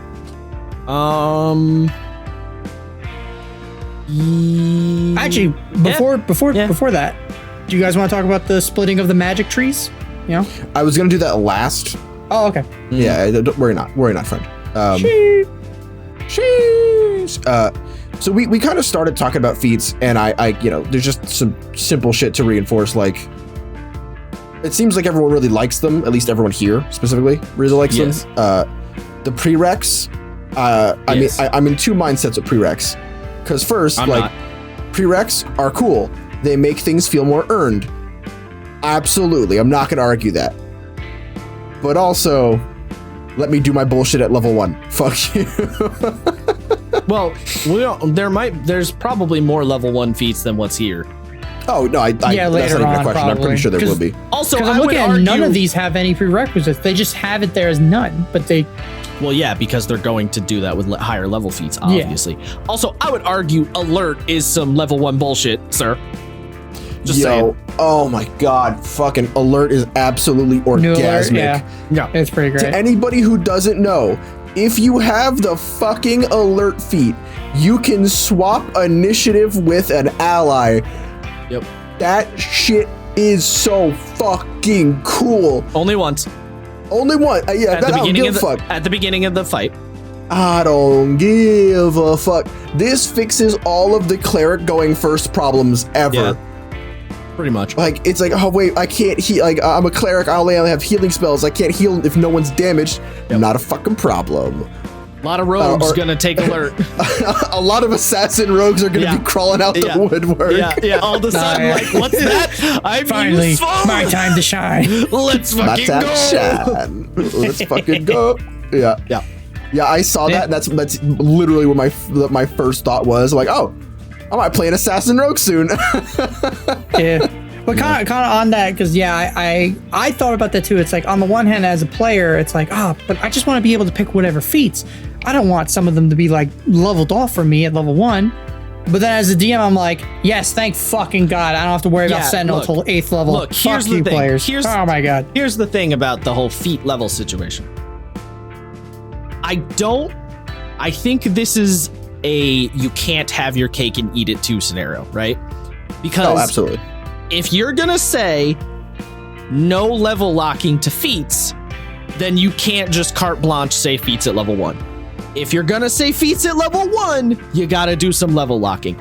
Because of course. what we had before was most people would just let people pick feats at level 1 and then get pissed off when people would do some wacky woohoo bullshit build by level fucking 3 because they took Sentinel or whatever, you know? So, yeah, I think there needs to be a compromise. If the game designers are gonna say everyone gets feats, then they gotta level lock it. If the game designers are gonna say no feats to level 4, then go fine, let the level locking go. You know, like you just... Yeah, I think it's just the only compromise that could have been done. I don't see any other way of really doing it, TBH. Yeah. And again, this saves me the headache of having to try and make the feats leveled myself or trying to come up with like player's handbook. Like, all right, what is tough? Tough's level 1. All right, so what is Mage Slayer? Is Mage Slayer level 4 feat or is that level 8 feat? I'll just wait till 2024 and let Wizards figure it out for me. Correct. Also, the shit, where'd that train of thought just go? Damn it. Son of a bitch. Come on, come back to me. I'm staring at the feats hoping it'll come back to me. Is there any feats, like, obviously we talked about... Hold on. I just... Well, let me vamp while you think. Yeah, go ahead. Yeah. I like, and Jeremy Crawford explains this in the video, the whole battle, the whole healer feat situation where a lot of clerics would pick healer, even though thinking it'd be beneficial for them, and then it wasn't. Yep. And healer was meant for people who didn't have healing capabilities. Yep. Shout out to my boy Chris. He fucking took the healer feat on a monk, and he was literally the party healer. Yep. The best thing. Hell yeah. Yeah. But now it's beneficial for people who don't have healing and who do. Yes.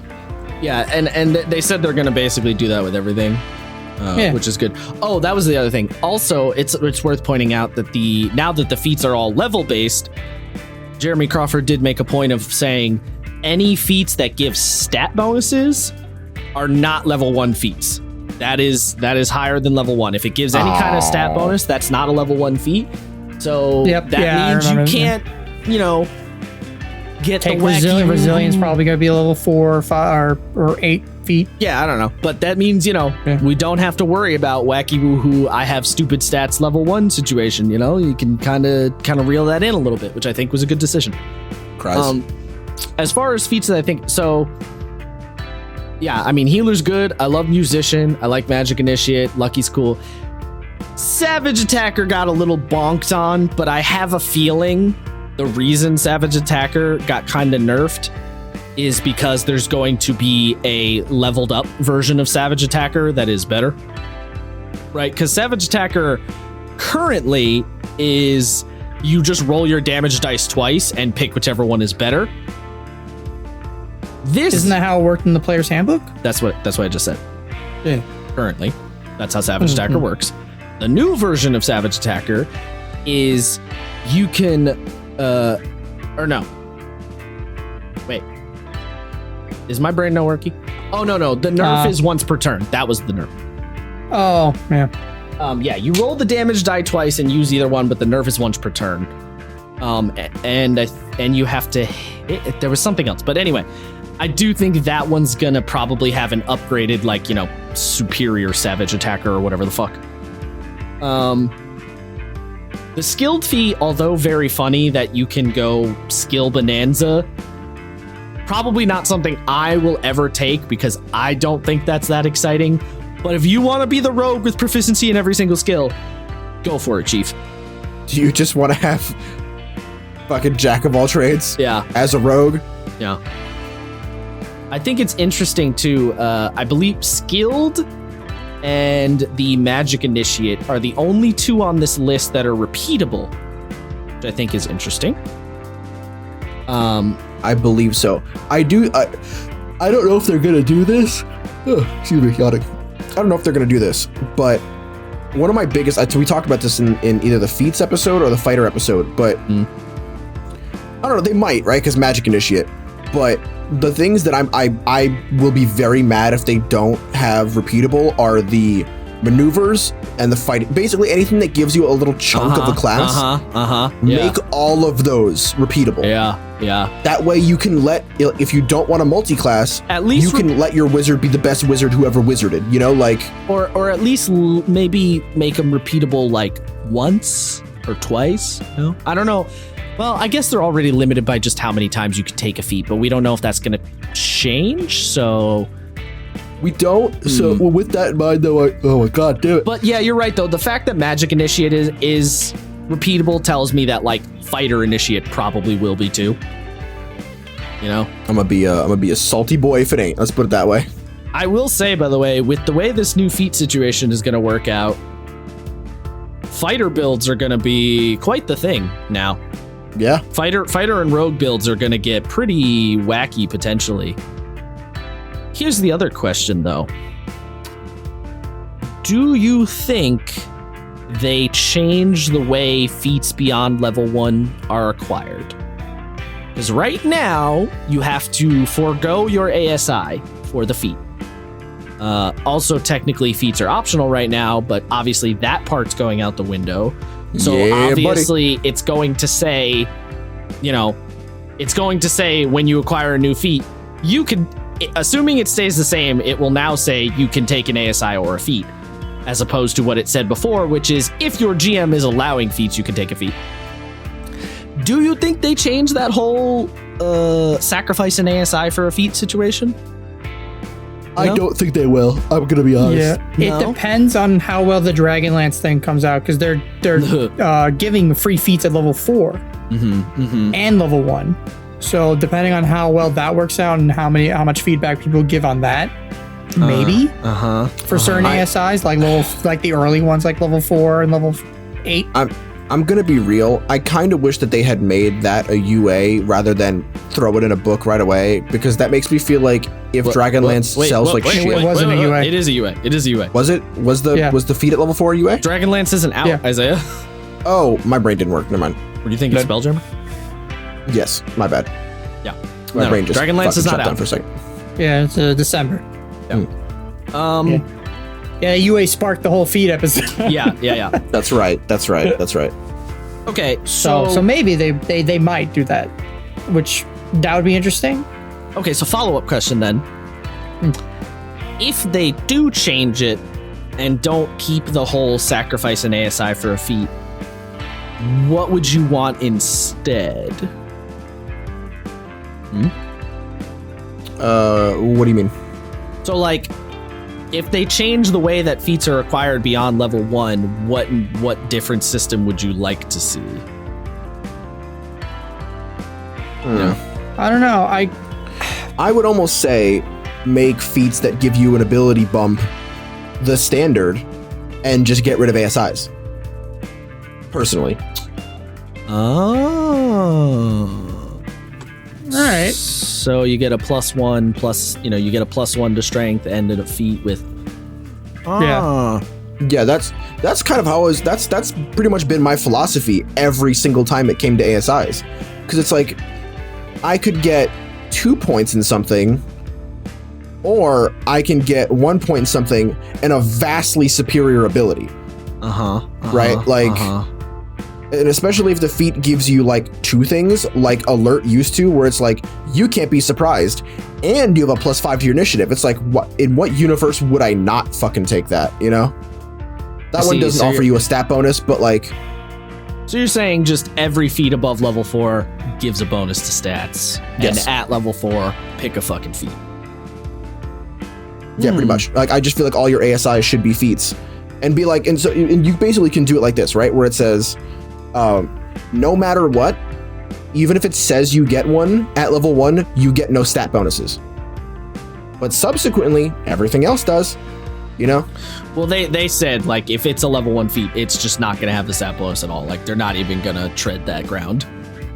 Yeah, well, I mean, of course, but the idea of being like, well, yeah, I mean, I guess that does sort of eliminate it, but yeah. And what you could do is and because prerequisites are a thing now, you just make 2 versions, the level 1 version, the level 4 version.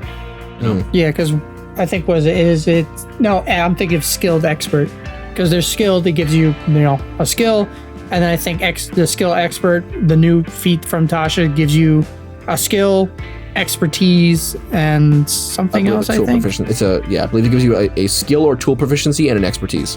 Increase an ability score by 1. You gain 1 skill of your choice. Choose 1 skill in which you have proficiency. You gain expertise with that skill. There you go. So that could be like the upgraded version of this new skilled feat. Right. Yeah. I don't know what I don't know what I was thinking before, but I like your idea better, Isaiah, so we're just going to go with that one. Yeah. That makes that, I don't know. It does make the most sense. I think you're right. I think that makes the most sense. Like I said, it seemed like it was the optimal thing to do from day one, so I just kind of felt confused. Plus, then you could do a thing where like a level 8 feat gives you a +2 to a stat, and then like Possibly. a level 12 feat gives you a +3 to a stat, right? You could keep cranking it up because you now have level gates. Do you think they're going to make level 12 feats, or because I think when the last giant UA came out and they had a bunch of like level 8 feats, they were like, this is the highest we're going to go. And it's like, well, now, anything's on the table. I mean, can they do level 12, or do you think they'll just stop? They better be fucking crazy. I mean, here's the thing. Some of them were... Here's the thing. So fighter and rogue being the exception, but everybody else gets 1, 2, 3, 4, 5 ASIs. So, I mean, a level gate per ASI is how I would do it. Right? Or is that too wacky? I'm trying to visualize what you're saying. So everybody, you get an ASI right now. You get an ASI at level 4, level 8, level 12, level 16, and level 19. I'm saying the level gates on feats should be 4, 8, 12, 16, 19. Oh, yes, but I'm going to be real. I don't think anything should surpass level 10 for the gates, just because... Well, it would be 12. Well, because the problem is most campaigns don't go past level 10. Right, I know, but I'm saying if you're basing it on how the ASIs come up currently, which is what I'm assuming they're going to do, it would be 12. Right, because it makes sense to line them up with the ASIs, like the level gates.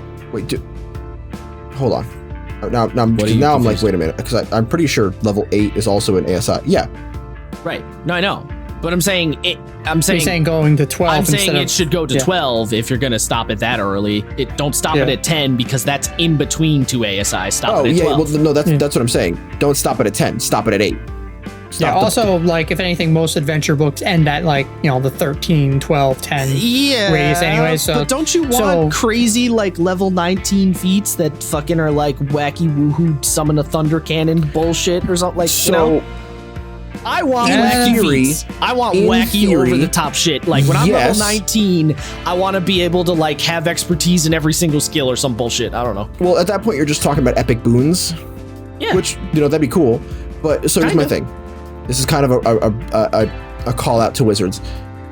I don't have a lot of confidence in their level cap abilities. So I feel like their level cap feats would either be so good and never attainable, well, or they would kind of suck. I mean, here's the thing. The never attainable problem is, I don't think is going to be solved because most people just do not play that long, and that is almost an unsolvable problem at the end of the day because you can't force people to play longer. As far as them sucking, I mean, maybe, but I still love the idea of at least it being a possibility.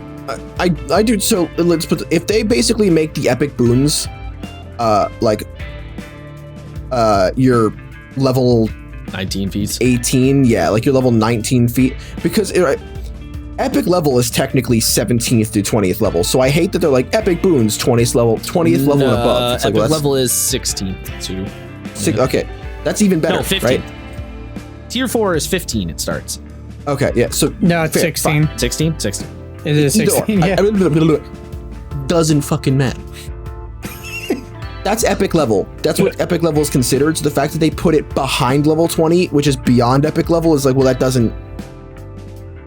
No. You know, fuck you. Give me let me have a plus 20 as a rogue. Yeah, right. I will say this: if they stop at level 4, like you're implying, Matt, fuck that. Why did you even? Well, not bother? level 4. I figured they would probably stop it at level 8 because that's what they're currently doing. That's what they're currently working with. Yeah, I know. You just said before though. Do you think they're even gonna do level 8 feats? Isn't that what you said? Oh before? yeah. Or what does that mean? I might be misremembering. Anyway. I think you might be thinking because I'm thinking of the Dragonlance stuff, where Okay, like they're let's put giving it out this the way. free feat at level 4. Yeah. If they stop at level 4, why the fuck did you even bother? If they stop at level 8, That seems more reasonable. okay, fine. I would still like it to go higher. And don't get me wrong, the list will get, I'm sure, as the levels go up, the list will shrink. So let's say you had level 19 feats.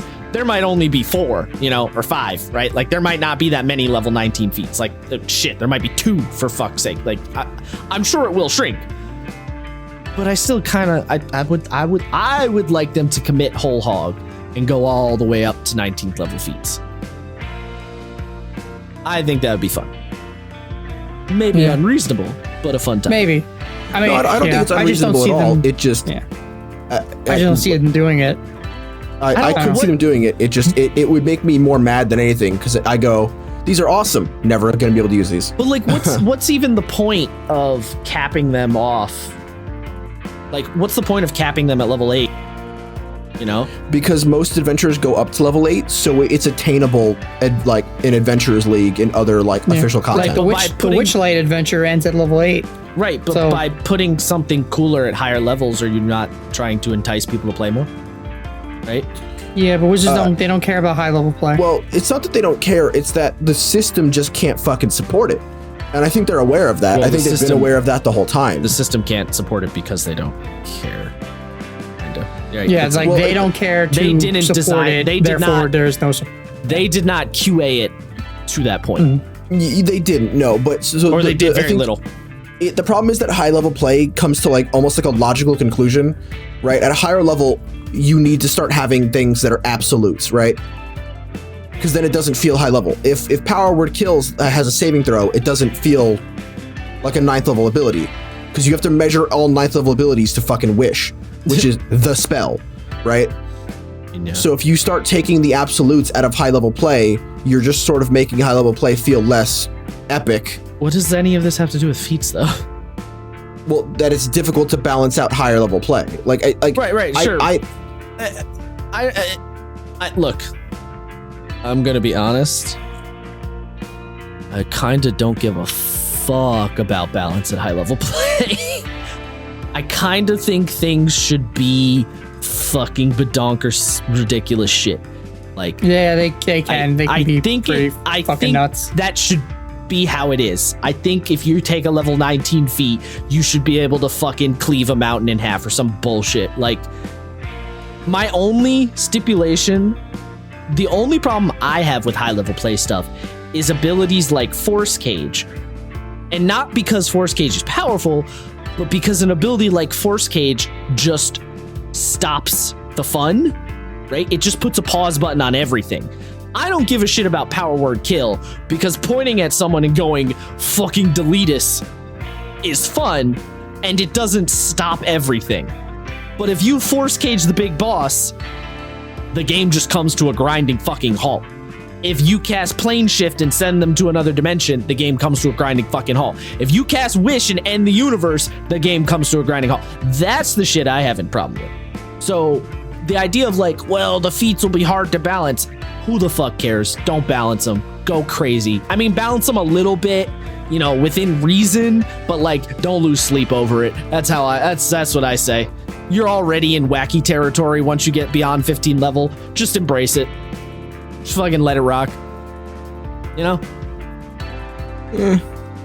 And as far as your point about, not wanting higher level feats because you'll never get to use them, I don't think that's a good reason not to make them. You were saying, I don't want them to put them in the game because then I'm going to be sad that I'll never get to use them. I don't think that's a valid reason to not put them in the game. Well, I see it. I see it as a waste of ink at that point. Well, like you could, but here's the thing: you could see the other side of the table there. On one end, you could say, "Well, it's a waste of ink." On the other end, you can say, "Well, it's encouragement to play at higher level." You know, right? Because you could say, "Well, this is a encouragement for players to start campaigns at level 10 or 15 because there's these wacky feats that they don't usually get to use," or something like that. You know what I mean? So, like, you can kind of go both ways. You can, but I don't see it as any more incentive than we already have. I'm going to be real. Well, it would be more incentive because a lot of the higher level abilities aren't that exciting right now, and presumably if you make them into feats, they will be more exciting because feats are generally more interesting than a lot of stuff. Maybe? Kind of like how spells are an enticing reason to, like, spells already act as an enticing thing to play at higher level. Well, they are. So that's the thing. That's really what I was thinking about. It's like spells and... Yeah, spells and magic items. Yeah, that's really all I'm thinking about. But I see no reason why feats can't be in that like bucket. Because I get to the point where I just sort of see it as diminishing returns. I don't think so. Again, the list can be shorter, right? Like, you maybe don't go as crazy, but I still think it's worth. You know? I don't think you're really. I don't think you're losing anything by doing that. Personally, maybe I'm off the mark on that one, but I don't. No, you're right in the sense that you're not losing anything. And usually, I would say if you're not gaining anything, then you're not losing anything. Then you're doing good. But in this instance, I think you would be gaining something. Though. That's the thing. You know, I think you'd be gaining something in the sense that, like, you as a child get a toy put on the top shelf that you can't reach, and the parent says, one day you might be able to get this. Right, but again, you could make the argument of it's enticement to try that stuff out. You know? I understand. You can keep saying enticement. I understand that it is enticement, but I think there's a logical conclusion to enticement when it comes to, like, motivation and time played. Like, you could entice people to want to play at higher levels, but you will nuke you could nuke the motivation of the GM to run at higher levels. I guess I just feel like I'm gonna be disappointed if they stop at level 8. Like, if they come to a hard cut, you know, because max level is 20. You know, let's say let's look at it this way. You as a group come together and say to each other, we're going to play to level 20. We are going to hit max level. We have decided this. The GM has agreed to it. We want to do it. We're going to do it, right? Let's say everyone commits really hard. You're playing this level 1 to 20 campaign, and then at level 8, the feat waterfall just stops. Just cuts off at level 8. I'm going to be pretty disappointed that, like, they don't keep going up as I go up. Now, granted, obviously, because there are repeatable feats and because you can take, you know, different feats, you can still get new stuff, but it won't be ramping up with you if it caps at level 8. You know, you'll be level 15 and still looking at level 8 feats. I feel like I'd be a little disappointed in that scenario. Yeah. You know? Especially if you're level 20 and you're like, cool, look at this level 8 feat. It feels a little like, doesn't feel quite as good, you know? It's like, yeah, on one hand, nobody plays to that level, but if you do, it's like, it's like, you know, there's both sides. It's a very both sides have a fair argument situation is the problem. So, I don't know. We'll see what they decide at the end of the day. We'll see where it goes, I suppose. Yeah. All right. Well, we're running close to our limits. So, a few other things I wanted to bring up To go even further beyond. Yes. Matt brought it up. The different spell varieties. Now. Hold on. I do want to say one last little thing about feats. I busted the fattest nut of joy when I saw the way the feats were organized the fact that they have name of feat, level of feat, prerequisite, repeatable, abilities, all bolded and laid out nicely in a column and not in a stupid paragraph trying to do natural language. I fucking nutted so hard. Was so happy. I do want some of the natural language like added later. No. There. No. Fuck that natural language bullshit. I'm sick of it. No. Little spits of flavor text. Fine. Yeah. Fine. Lucky says you have inexorable luck that can kick in at just the right moment. Fine. That's fine. But imagine if every time you had to read one of these feats, you had to read like 2 sentences in before you could see if it said prerequisites or not.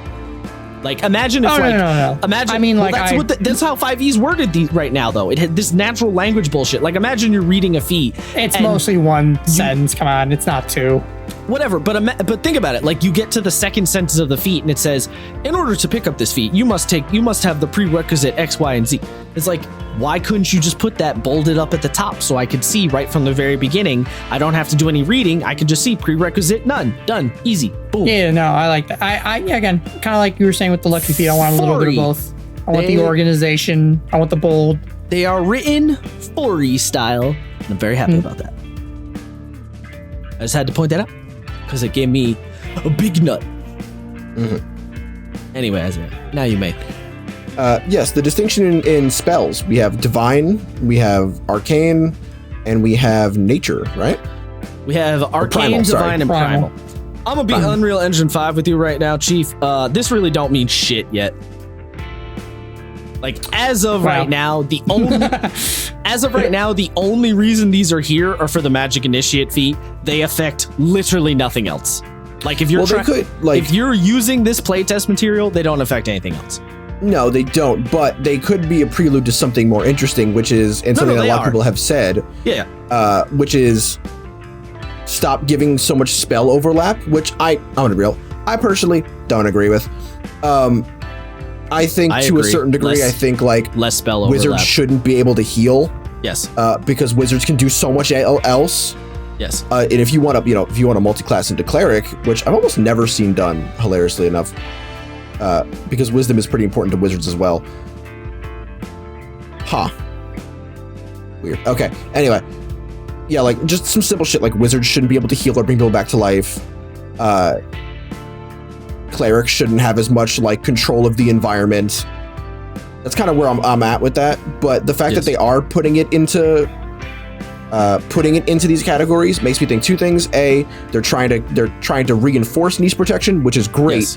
And I have a feeling that if they do rework classes or subclasses, they are going to create they are going to reinforce the spells through the abilities and vice versa. You don't even have to have a feeling, Isaiah. They already said that's what they're doing. So perfect. They literally said, they're like, yeah, if you're like a divine soul sorcerer, you'll get access to the divine spells, for example. So, yeah. That's great. That's fucking fantastic.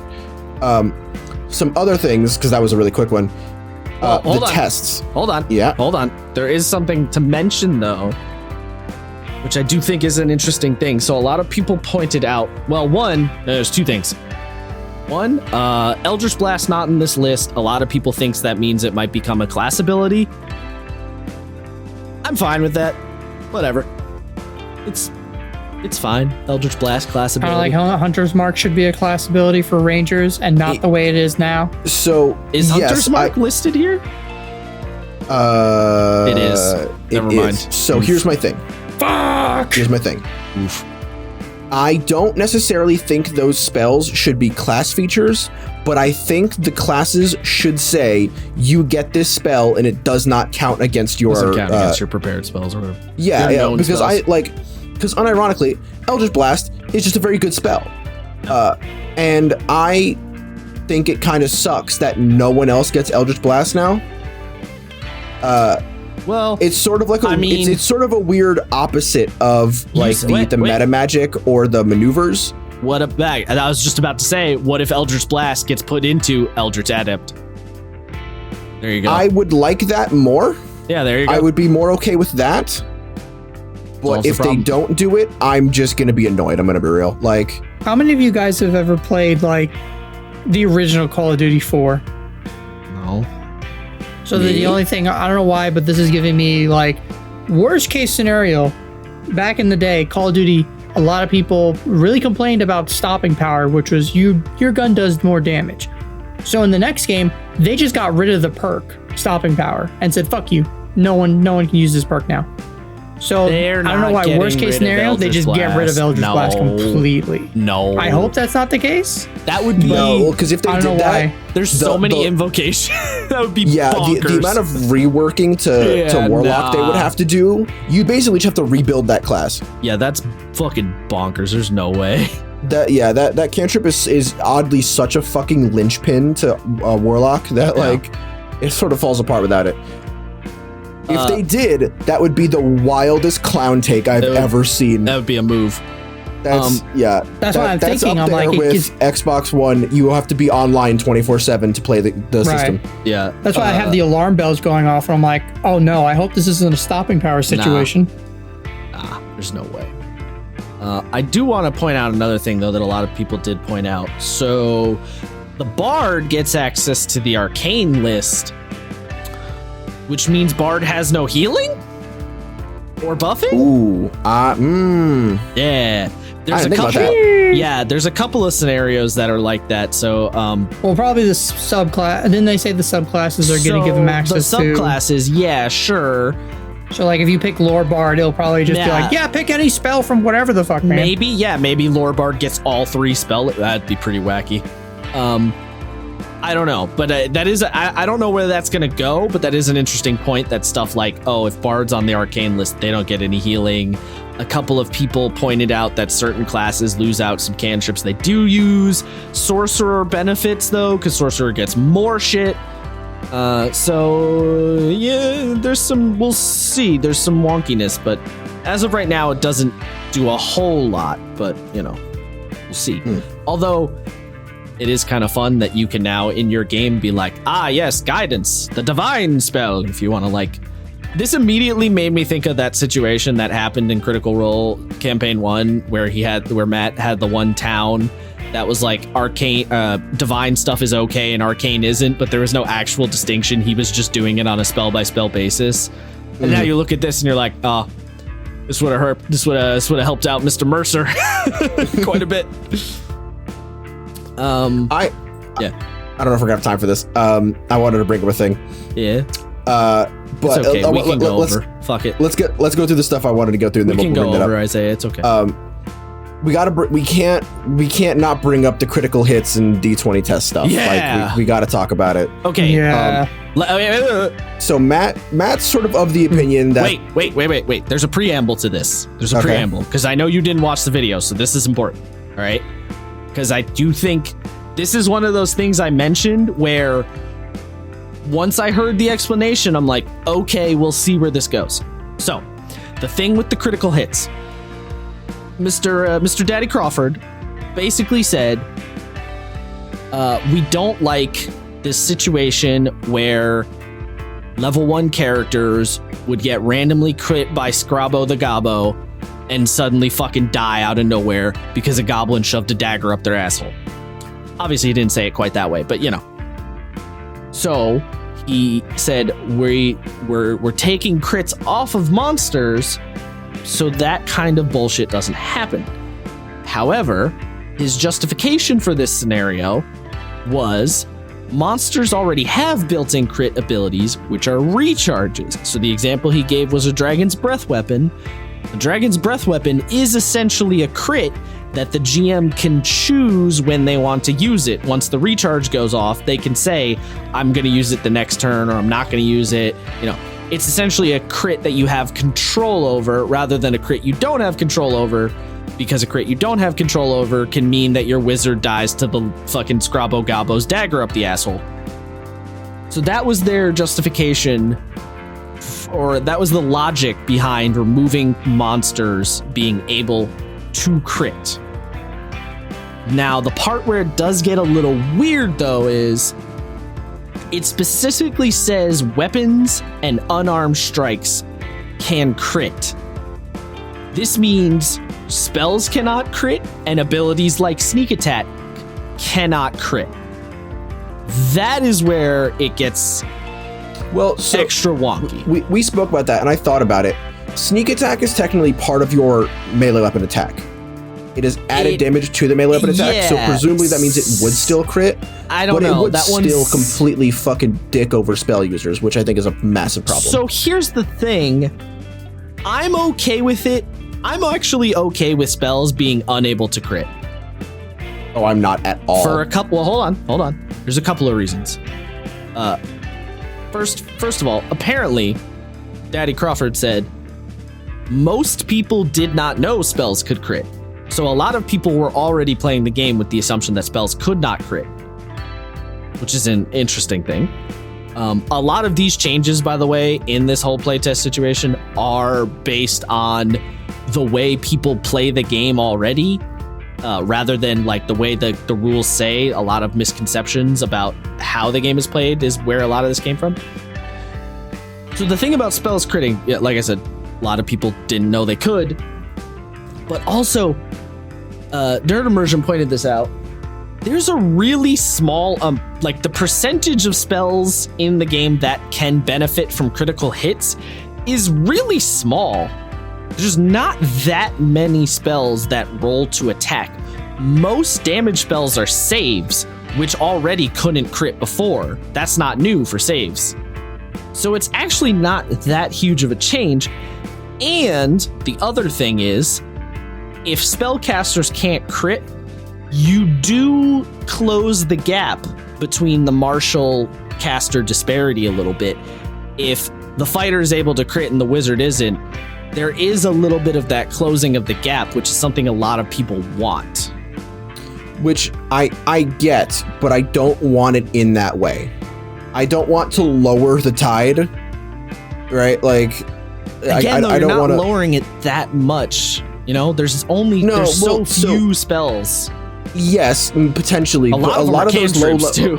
A lot of those spell attacks are cantrips. Yeah, a lot of them are. Which can be very important. Like, it really doesn't matter if you can't crit at higher level, because you're right. A lot of the higher level shit is either absolutes or saving throws. Saves, yeah. But you're fucking over most warlocks. You're fucking over a lot of wizards. Well, here's the thing. You're fucking over some sorcerers. This is the other thing. They could add a tag to abilities that say this ability can crit. So if Eldritch Blast becomes a class ability, they can say in the class ability, Eldritch Blast can crit. Then you solve the problem, right? You do, but I don't like that you're adding, like, it almost feels like you're adding unnecessary bloat. Other than just saying spell attacks can still crit. I don't know. I think it's because then you have to go in and start picking and choosing. Then people go, well, why? How come how come inflict wounds can't crit, but like firebolt can? I just don't like that. Can't. Firebolt wouldn't be able. Both of those wouldn't be able to. That's what I'm saying. Under the if you pick and choose. Well, that's why. No. That's why. Again, though, remember, assuming Eldritch Blast is not a spell anymore, it's an ability. I understand what you're saying, but what I'm saying is if they start adding some spells that can crit, that would be a little funky. I don't know if they're going to do that. Well, how come this to hit how come this spell attack can crit and this one can't? I feel like if you just keep it as spell attacks can crit, carte blanche, it just makes things simpler.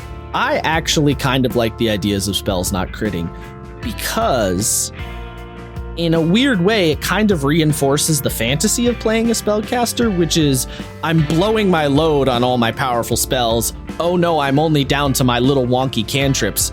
I can't hit that hard with these because they're not my big powerful thing. I kind of like it, and I'm okay with spells not being able to crit. Here's the problem. It reinforces the flavor for some casters and fucks others. Because again, who does it fuck other than Warlock? I would say Warlocks and Druids particularly. Because Druids have things like Primal Savagery and Shillelagh. Yeah, and like worst case, you could be a wizard with... Shillelagh could still crit, because it's a weapon attack once you cast it. Because you put it on your weapon. Sort of, Or, but what about- the actual damage is coming from the shillelagh, because it says because of shillelagh, it turns it into a D8 that's magical. Sure, but hypothetically that could still crit because it's a weapon attack. I mean, maybe not, but I would think. Or what about like is it Green Flame Blade and all that? Or actually, those are Green weapon Flame Blade attacks, couldn't so- crit before. Yeah. Green Flame Blade's flat damage based on your level, I think. Right. It's the attack thing. Yeah. Yeah, that's what I'm mixing it up with. Yep. I don't know. I think this is too complicated. I think this is just like we just make it all attack rolls and saving rolls, saving throws. They can crit, roll nat 20, auto success, all that shit. Saving throws can't And then crit just already. Saving throws can't crit.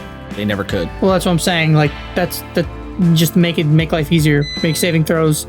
You roll natural 20, it's crit. You auto success. There you go. Well, Any attack rolls, magic, spell, whatever. No, wait. How would that work though, Matt? Because you're not rolling the die. The target rolls the die. Well, it depends. That's what I'm saying. If it's a player has to make a saving throw. They roll nat 20, auto success. There you go. But if it's a monster, that's then already how it works essentially. Because if you rolled 20, you probably beat the DC anyway. yeah. So nothing would change. It depends. Again, it depends. You're not making sense, like Chief. Okay.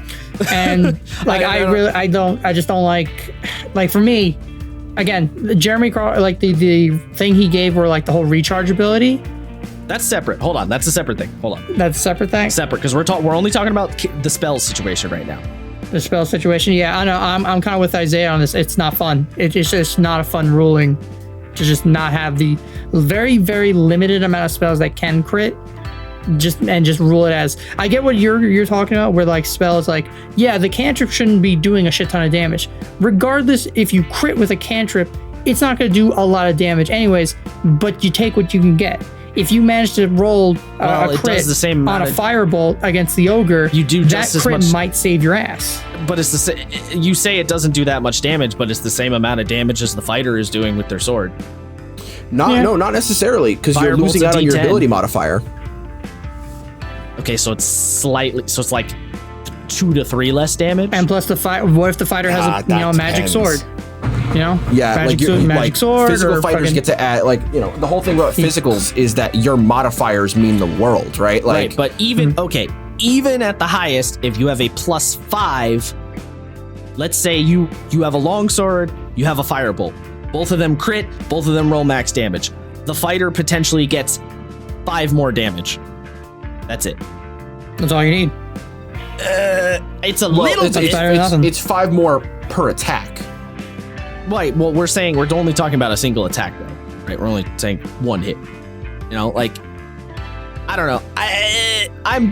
I'm okay with spells not critting.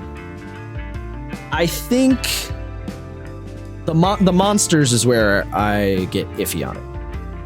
Yeah. The monster's not critting that I not heavily do not like. Yeah. And again, the excuse they gave where it's like the recharge ability is like a crit. It's like, no, it's not. It's not a crit. It's not guaranteed crit. I get it kind of is. Like, he's not wrong. It's not that he's wrong. It's just it's not. It's just a random tidbit fact that they kind of threw out there. Well, no, it's not a because random if you look tidbit. at if you took if you look at like an adult red dragon. Adult red dragon, I was like, oh, it's fire breath. It's like, oh, it does. Oh, it's like a crit, right? Oh, it's like a crit that does 63 average damage. And it's like, okay, that's 63 average damage to a high level party is not, it's whatever. It's the fact that it's a recharge, you can get it again. Well, that's a pretty big hit. So real quick, Matt. Also, so the one thing I will say is, it's not that like 62 damage might not be that much damage on a crit, but if you add their natural recharge plus a crit, when a dragon can potentially hit 9 times a round, you're getting with some crazy numbers there. Wait, a dragon can't hit 9 times around. What the fuck? What? Well, it has legendaries, right? So if assuming it has 3 because it has claw, bite. Yeah, we're just talking about the one turn, the recharge ability. The fire breath. The 1 hit. Recharge. Adult red dragon. No, yes, I understand. Yes, I understand what you're saying. What I'm saying is that 1 turn, it's like, oh, it's 60 damage to every player in 1 turn. Plus and then, everything else they do is what I think. Plus everything else they do, and the fact that they will be able to recharge it much more now that they get it back on crits and not on a 5-up. Well, especially because if they take 3 rounds to do... What? Did you just make up a new thing? They didn't change how recharge works. What are you talking about? If they crit to recharge on top of their natural recharge... No, that's not what they said. What are you talking about? So they're just getting rid of the... What do you think I'm talking? I didn't watch the video. What do you think I'm talking about? Okay, no. You're misunderstanding, Isaiah. They're not saying a crit gives them their recharge back. They're saying monsters cannot crit. The recharge is their mechanical equivalent to a player's critical, is what they're saying. Which is not a great reason, because the recharge mechanic is still roll a d6. They didn't change that. Yeah. That works as same. But also, not every monster has a recharge. Not every. So are they going to go in and add it? Yes, presumably they would start adding. That's recharges. really. I'm not gonna lie. That's really fucking annoying. That's as a dungeon master. If every single monster has a recharge ability. Well, no, it wouldn't be every. It would be the big boys, right? Because the whole thing is they don't want little minions to dick you over and kill you with a shitty crit, right? So it would only be big boy boss type monsters that would get the recharges. Honestly, so what would make me happy, right, is if they made cleave rules. Like, if they added more tactical shit, like cleave rules or pierce rules or sunder rules, right, and just let the minions crit. Because it's like, oh, well, if each minion, if the gobos can attack twice each, and even if they only do a d4, 2d4 plus 4 on a level 1 player will fuck you up. Correct. But if they only have 5 HP and the barbarian does 10 damage a round, he's killing 2 goblins with each slash, right? So it gives the players more options and still balances things out. Yeah. I mean, the other thing for me is, like, crits are fun. So for me as a as an actual dungeon master that plays your game, they play the game. Crits are fun for not only for the players but for the dungeon master. So why take away more fun from me as well? I am a player at the game as well. Okay, hold on. Yeah. There's a lot of plates being spit. I knew this was gonna. We probably should have brought this one up sooner. I knew there was gonna be a lot of plates on this one. Okay, hold on. So, agreed. Yes, crit's fun. I agree, Matt. I do want to be able to crit with my monsters. The idea of the recharge weapon being the critical ability is interesting. I'm not totally against it. I will say this, the 63 average damage is a lot more damage than the 15 average damage from their claw attack. So, in that regard, yeah, the breath weapon is kind of a crit. It is, 5 times the damage of, like, one of their physical attacks? So, that is kind of crit levels of damage. Especially because if they do crit on their claw, they're rolling 2d6 plus, so they're rolling 4d6 plus 8 versus 18d6. They're rolling 4, versus, I said that right, versus 18d6. Now, all that being said, I think the solution here is actually quite simple. Well, okay, there's 2 ways you could do this. You could go in 2 different directions. Option A, say, because we have the whole general versus specific ruling in 5e, say, all right, monsters generally cannot crit. Then in a bunch of monster stat blocks, you add an ability, this monster is able to crit. That's one way you could go about it. So Gobbo minions, not able to crit. Goblin boss is able to crit. That's one way you could do it. The other option, which I think this is probably the easier way to do it, I think, just say enemies below CR5 cannot crit. Everything else can. Or give an optional rule. You cannot crit your players until they hit level 5. Or level 3. Or whatever. Okay. Just make an optional rule. Yeah. If you don't want your game to be vicious in the way, if you don't want the possibility of a goblin taking out your level 1 wizard, here's an optional rule. You cannot crit your players with monsters until level 5. I think that's probably the easiest way to do it. And then everything else just stay as is. A part of me wants to I would prefer if it was like, crits can't kill you up to a certain level. Oh, they can only down you? Yeah, because I prefer that, because it's like, if you could do the that goblin, too. because like, yeah, I don't know. You could do that too. If you build a particularly dickhead barbarian, right? If you go barbarian Kalishtar, and you're just resistant to everything in the kitchen sink, and the gobbo does crit you, and the player goes, ah, shit, fuck, I didn't think this was gonna happen. I didn't think I'd get this far, right? Like, and it's like, well, the good news is, I literally can't kill you with this. Like, fucking, a Death Knight couldn't walk up, an Ancient Dragon could clap you a football field's distance away with its tail swipe, and you'll walk it off somehow. You know what I mean? Here, I'll do you one better, Isaiah. The mechanic of auto death, if you double your health and damage, that doesn't turn on until level 5. Just turn that mechanic off until a certain point. And that's when you can have like the meat grinder mode, like they have from Tomb of Annihilation as well. Yeah, you just turn. It's like, you just turn it off. Yeah. Although it does, you make a good point there, Isaiah. It does feel a little weird to say until the players are level 5. I would probably base it on the monster, so I would say monsters below like CR5 cannot kill you double your health, the whole double your health thing. Yeah, I would also want to, because I feel like if the red dragon hits you across the football field, you should just auto die if you're a level 1 wizard. Like, yeah, you know, you would have to. I think you'd also have to specify monsters, because it's like, no double health can kill me. I'm just gonna jump down a ravine to get to Stuck in Diamond. I'm gonna keyfish myself. Good point. Didn't even think about that one. Just the funniest shit on the planet. That's true. I did not consider that one.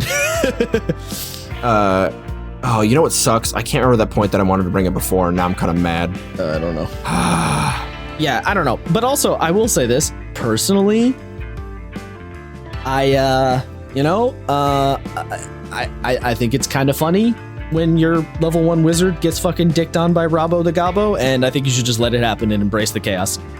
That's how tension. I roll. Yeah, it adds drama when it's like, all right, wizard, the goblin's gonna stab you, and that's a crit. How much health do you have? 4. All right, that's 18 damage. Even if it doesn't add drama, like even if it's like a really shitty scenario, just embrace the chaos. That's part of D&D, you know. That's it is, yeah. Right? Like, it's all down to the clickety clacks. Yeah. So other quick things I wanted to bring up. They made slowed a condition, not just a spell feature. Thank God. Nice. That's fucking amazing. Because I hate when things are like, you are affected this way, as if by the whatever spell. Like, fuck you. No, just tell me what the fuck it does. They did kind of nerf grappling, though, with the whole slowed condition scenario. Why's that? Because when you are grappling someone, the grappler suffers the slowed condition. Yeah. So you get blows. Yeah, they nerfed grappling quite a bit. That they should stop grappling people, you fucking losers. Yeah, because people are grappling a lot, Matt. Yeah, I know. That's why I'm sure that one comes up all the time. Oh wait, it doesn't. Hold on, my multi-classing thing. Yeah, no, like that blows. That's got to get changed. Like, make grappling more viable, please. Yeah, they kind of. Yeah, there was something else. No fun. There was something else about the grappling change that shit on it. I don't totally remember what it was though. Let's see. Oh, inspiration. They've given us concrete rules for getting inspiration. Thank God. Yeah, thank God. Do you guys wish it was natural ones instead of natural 20s though? Huh? Because I kind of feel like it should be like, hey, if a player's rolling bad the entire night and they're constantly getting ones, then reward them with a inspiration. Be like, all right, man, here, don't worry, you gotta you'll get it next time. Rather than a 20 where it's just like, nice, I got a crit, and it's like, all right, nice, here's inspiration. I actually and it's do like, oh, agree with nice, this. I got a crit again. Because it rewards you for failing, which that's what we always want, right? We want like failing forward. I mean, well, that's not really failing forward. Well, not always want, but like. I don't know. It's been a big thing on the Reddit. Here's the thing, like a lot of people wanting it to be on a natural 1 over a natural 20. Interesting idea. I do think the way Jeremy Crawford explained it makes a lot of sense also, which is basically the reason you get inspiration is because you're invigorated by your crit. You feel like, hell yeah, we can fucking do this. So you get inspiration because you just got a really good hit off. And ergo, by getting that inspiration, your success snowballs, which I do kind of like that too. Yeah, no, I like both. I kind of like the both explanations. What if it gave you inspiration why not with both? Is that too much inspiration? Maybe. It might be. It's better than no inspiration like it is now. Yeah. I mean, yeah. Hey, Like- I made inspiration rules and my players don't even use it, but you know. I remember what I wanted to talk about. Fuck yeah. Sorry. Yeah. This is gonna be a massive tonal shift. Are you sure? I mean, do we have anything else to say around inspiration? I like the way it is. I like the idea. The getting it on one's interesting. I don't know. Yeah. But interesting. I mean, like I said, I like the way it is. I think I those also natural like ones that you make me can give happier. it. I also like if you have it, you can be like, here you go, Yes. Jimmy. Yes, that too. It's a good Yeah, that was kind of nice. This is a hot take. Oh, okay. Nothing makes me more fucking mad than when the GM is like, those resurrection spells you have, not allowed to use them. Okay. Like, because I remember that was like that. You know, like this is kind of an inverse thing to the Vasselheim situation, where it's like Wait, arcane what? spells, those are the shit. Divine spells, those are the shit. Arcane spells, no, nothing in my house. I'm the exact opposite. I've had several times, and this is not a call out, Josh. This is several GMs have been like, guard sees you resurrecting an ally, you're gonna go to jail for that. It's like, come on, man. Like, don't punish me for wanting to help a homie out. That's horse shit. That's some happy horse shit. Wait, what? I don't know. I'm kind of confused on the context. Where for are you this, going like- with this? No, that's Yeah. it. That's the whole statement. That's all I wanted to talk about. Don't punish people for having resurrection spells. The gods gave them those spells for a reason. What the fuck does any of that have to do with what we were What talking part about? of massive tonal shift did you not hear? What even made you think Well, I about thought tonal that? shift and it was going to you be brought up somewhat Vasselheim. relevant. Wow. Wow. I brought that up a half hour ago. Yeah, My I God. literally said when you brought it up, I have a thing I wanted to talk about, but I don't want to like massive tonal shift while we're talking about the new rules. Okay. Anyway, sure. I guess. Look, I'm the host. I get to make tonal shifts if I want. I fucking I'm the guess. host. True. We basically have one thing left to talk about. Okay. Auto success and auto failures. Yes. God damn you, wizards. I cannot make a decision on this. I can't either. I don't know. I don't know. One day, I'm super on board. I wake up the next day, fuck, that's dumb as hell. I wake up the next day, no, wait, it's cool again. I wake up again, no, it's fucking stupid again. I cannot decide. So as someone who used I used the auto rule in my last campaign, and now I switched it to the actual official rules, where it's like attack rules and saving throws or crits, but like ability checks don't crit or something. I don't know what. But I switched back for the The strict saving official game. rule is the only time crits or fumbles matter is on attacks. That's the official rule. Right. I think That's we're doing with that. Except I did the death save house rule where if you roll a crit, you get up. That's That's not not- house. that's not a house that's a real rule. rule. Oh, that is an official rule. I keep an forgetting official that's an official rule. I keep thinking it's a house rule. I don't know. Anyways, yeah, I switched back to it, and I'm not gonna lie, I kind of like the normal rules. I get that they're like, well, if you don't want the player to do something impossible, just make the DC 30. And it's like, or I can just tell the player no. How about that? I mean, that is like, essentially just- telling the player no and making the DC over 30 are essentially the same thing. Because telling the player that the DC is 30 leaves the player going, so there's still a chance when I want them to go. Well, no, you don't actually tell them that. You say in your head the DC's 35 and then you verbally tell them no. You don't say the DC. Why bother making a well, you DC can- in your head? Just say no. Just fucking. My Yeah. point is Like, why bother? My point is it's 6 one, half a dozen the other. It's essentially the same thing. Yes, That's all I'm saying. So I see it this way, and I have used this in my games. You basically say, okay, well, the realistic DC would be like 40 something, which is impossible to roll. So this is impossible. I'm sorry, right? Yes. Like, Yeah, you sort of think about it for a second. You consider how stupid it is and say no. You may or may not come up Yeah, with but a coming number. up with I feel like coming up with a number is kind of pointless. No, at no, that I'm point, not where saying you just say it's Matt. I'm not saying you literally come up with a number. I'm saying you just contemplate it for a second, and then if you were to sit down and put a number down, the number would be too high anyway. I'm not saying you actually contemplate a number. You just tell them no. Oh, then why are you throwing I'm out like saying you actually 40s and contemplate shit? a Like number. what the fuck? Because that's how Isaiah does it. That's what I'm saying. You could contemplate the number if you wish. Well, so the only reason why I say like I bring that up is because I believe it says it here somewhere where it says it does. No greater than 30. Yes. So the game literally says if the DC is higher than 30, it is impossible according to these new rules.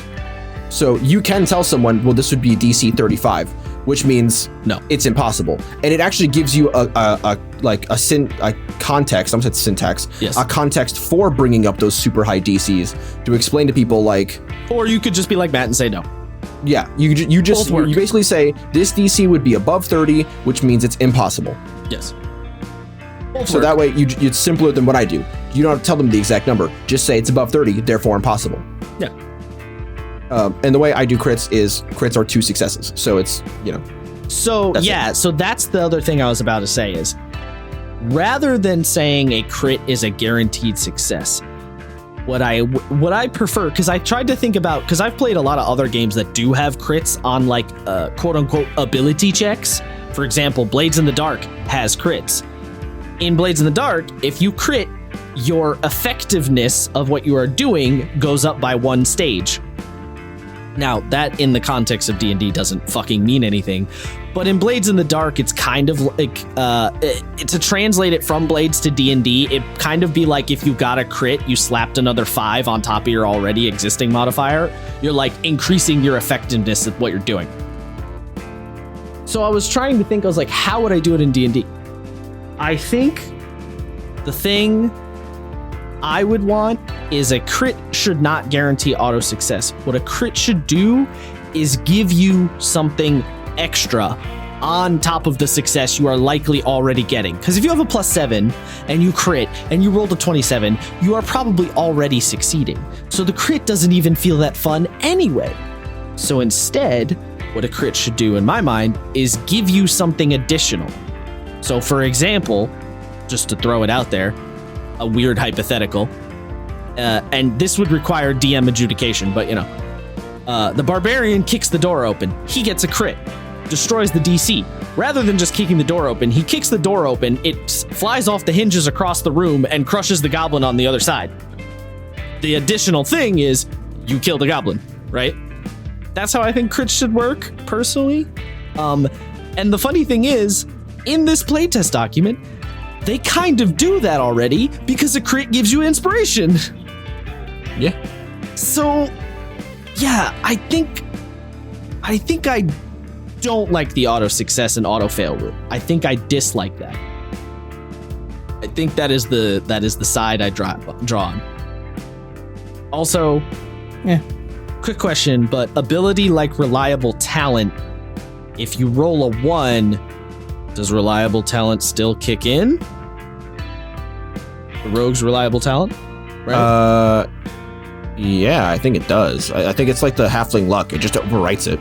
Well, because reliable talent says if you roll less than a 9, it says if you roll a 9 or lower, treat it as a 10. But the wording of auto failure, the word auto makes me think that overrides everything, You know what I'm saying? I don't think it does, because that would basically mean halfling luck doesn't do anything. Because if 1 is an auto failure and halfling luck says you can reroll runs, then it sort of contradicts itself, Did halfling luck get reworded though? I don't think it did. Hold on, I'm about to go check right now. This is tiefling or gnome, elves. Where the fuck are the halflings? What? A, B, C. What? Am I retarded? Yes. Dwarf, elf, gnomes. There they are. I am retarded. Okay, halfling luck. When you roll a 1 on a on the D20 of a D20 test, you can re-roll the die and you must use the new roll. Okay, yeah, okay. All right. Yeah, good point. All right. Okay, so reliable talent probably still works. Because that was one thing I was like, don't nerf reliable talent. But yeah, so yeah, I think the auto success thing, I'm on team not a fan at the end of the day. I think think that's where I fall. I think the crit should give you something extra, like the inspiration it gives, but I'm not crazy about the auto success thing. Yeah, no, I'm pretty sure I agree. Yeah. Because I like I said, I've also gone sort of back and forth on it, but yeah. I think I agree for the most part. Yeah. All right. I also just looked at my own house rules, and I have it only on attack rolls, and then the death saving throw rule, and that's it. Again. Not on ability checks or saving throws. Again, so I was mixing neither it up. of those are house rules. Yep. Those are both the rules, Matt. Yeah. Matt's like, yeah, my house rules are the official rules. Yeah, dude. That's how Matt house rules. He just uses the official rules. Yeah, the best house rules. The official rules. That's right. Oh my god. Jesus Christ. All right. I think it's just about time we wrap up. So, I guess just a yay or nay on the terminology of D20 test. I like it. I think I do too. I think the word, I think the name needs a little word. D20 test sounds funky, but I like what they're doing with it. Because it adds a lot of a bit like you can use inspiration on death saves theoretically. It helps things get cleaned up in a lot of ways. But yeah, that's been us.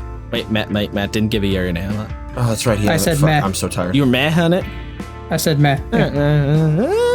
All right, fair enough. Fair enough. Just before we do wrap up, any particular reason why, Matt? Yeah, because I'm not really a fan of the word of the test rule, because it's a test at the end of the day. It's not like official ruling. Maybe they'll use it for something later. I don't know. Oh, you mean you just don't like the word D20 test? D20 test, yeah, D20 ruling. I'm not 100% a fan of the ruling in general. So I mean, I think it cleans up the writing so much, because you don't need to specify attack roll, saving throw, and ability check every single time. Yeah. But fine, I guess. Okay, for realsies this time. That's been us. Actually, no. What a chungus episode this has been. It's very long, yeah. I feel like I knew this was gonna happen. There's no way not to. I mean, there's still some shit like we didn't even talk about, like unarmed strike got adjusted. It did, yeah. Long rest got adjusted. By the way, they didn't get rid of short rest, everybody. Calm your fucking tits. Oh, I did actually want to talk about that, yeah. They didn't remove it. They talk about it in several places. It's still in the game. Okay. Now, for realsies, and if anyone says anything else, I'm just going to cut you off. That's been us. Feel free to follow us on the socials and the YouTubes and the Bird app and anywhere you find podcasts. All right, that was better than Matt's attempt at doing the closeout. I don't think it was. I don't think it was. I'm gonna be real. Give us a rating on your podcast platform. By the way, give us a rating, give us a like, give us a subscribe, ring the notification bell. All right, done. Too many things. I said. No. It's too late. Too long of a list. It's too late. Small brains. No. It's too late. PP small. Don't say small brains about our fucking audience. No. We are small brains conveying small brain information. So a smaller list, you know? Oh, okay. That is not how I received it. Brett, cut that last part out. No, cut nothing. Cut nothing. Oh my god. All right. That's it, y'all. We're done. I gotta go to bed because it's late. Now we're done. Don't let Rob. One D&D's nuts. Oh my god, man. All right. Got him. No. Bye, y'all. Bye.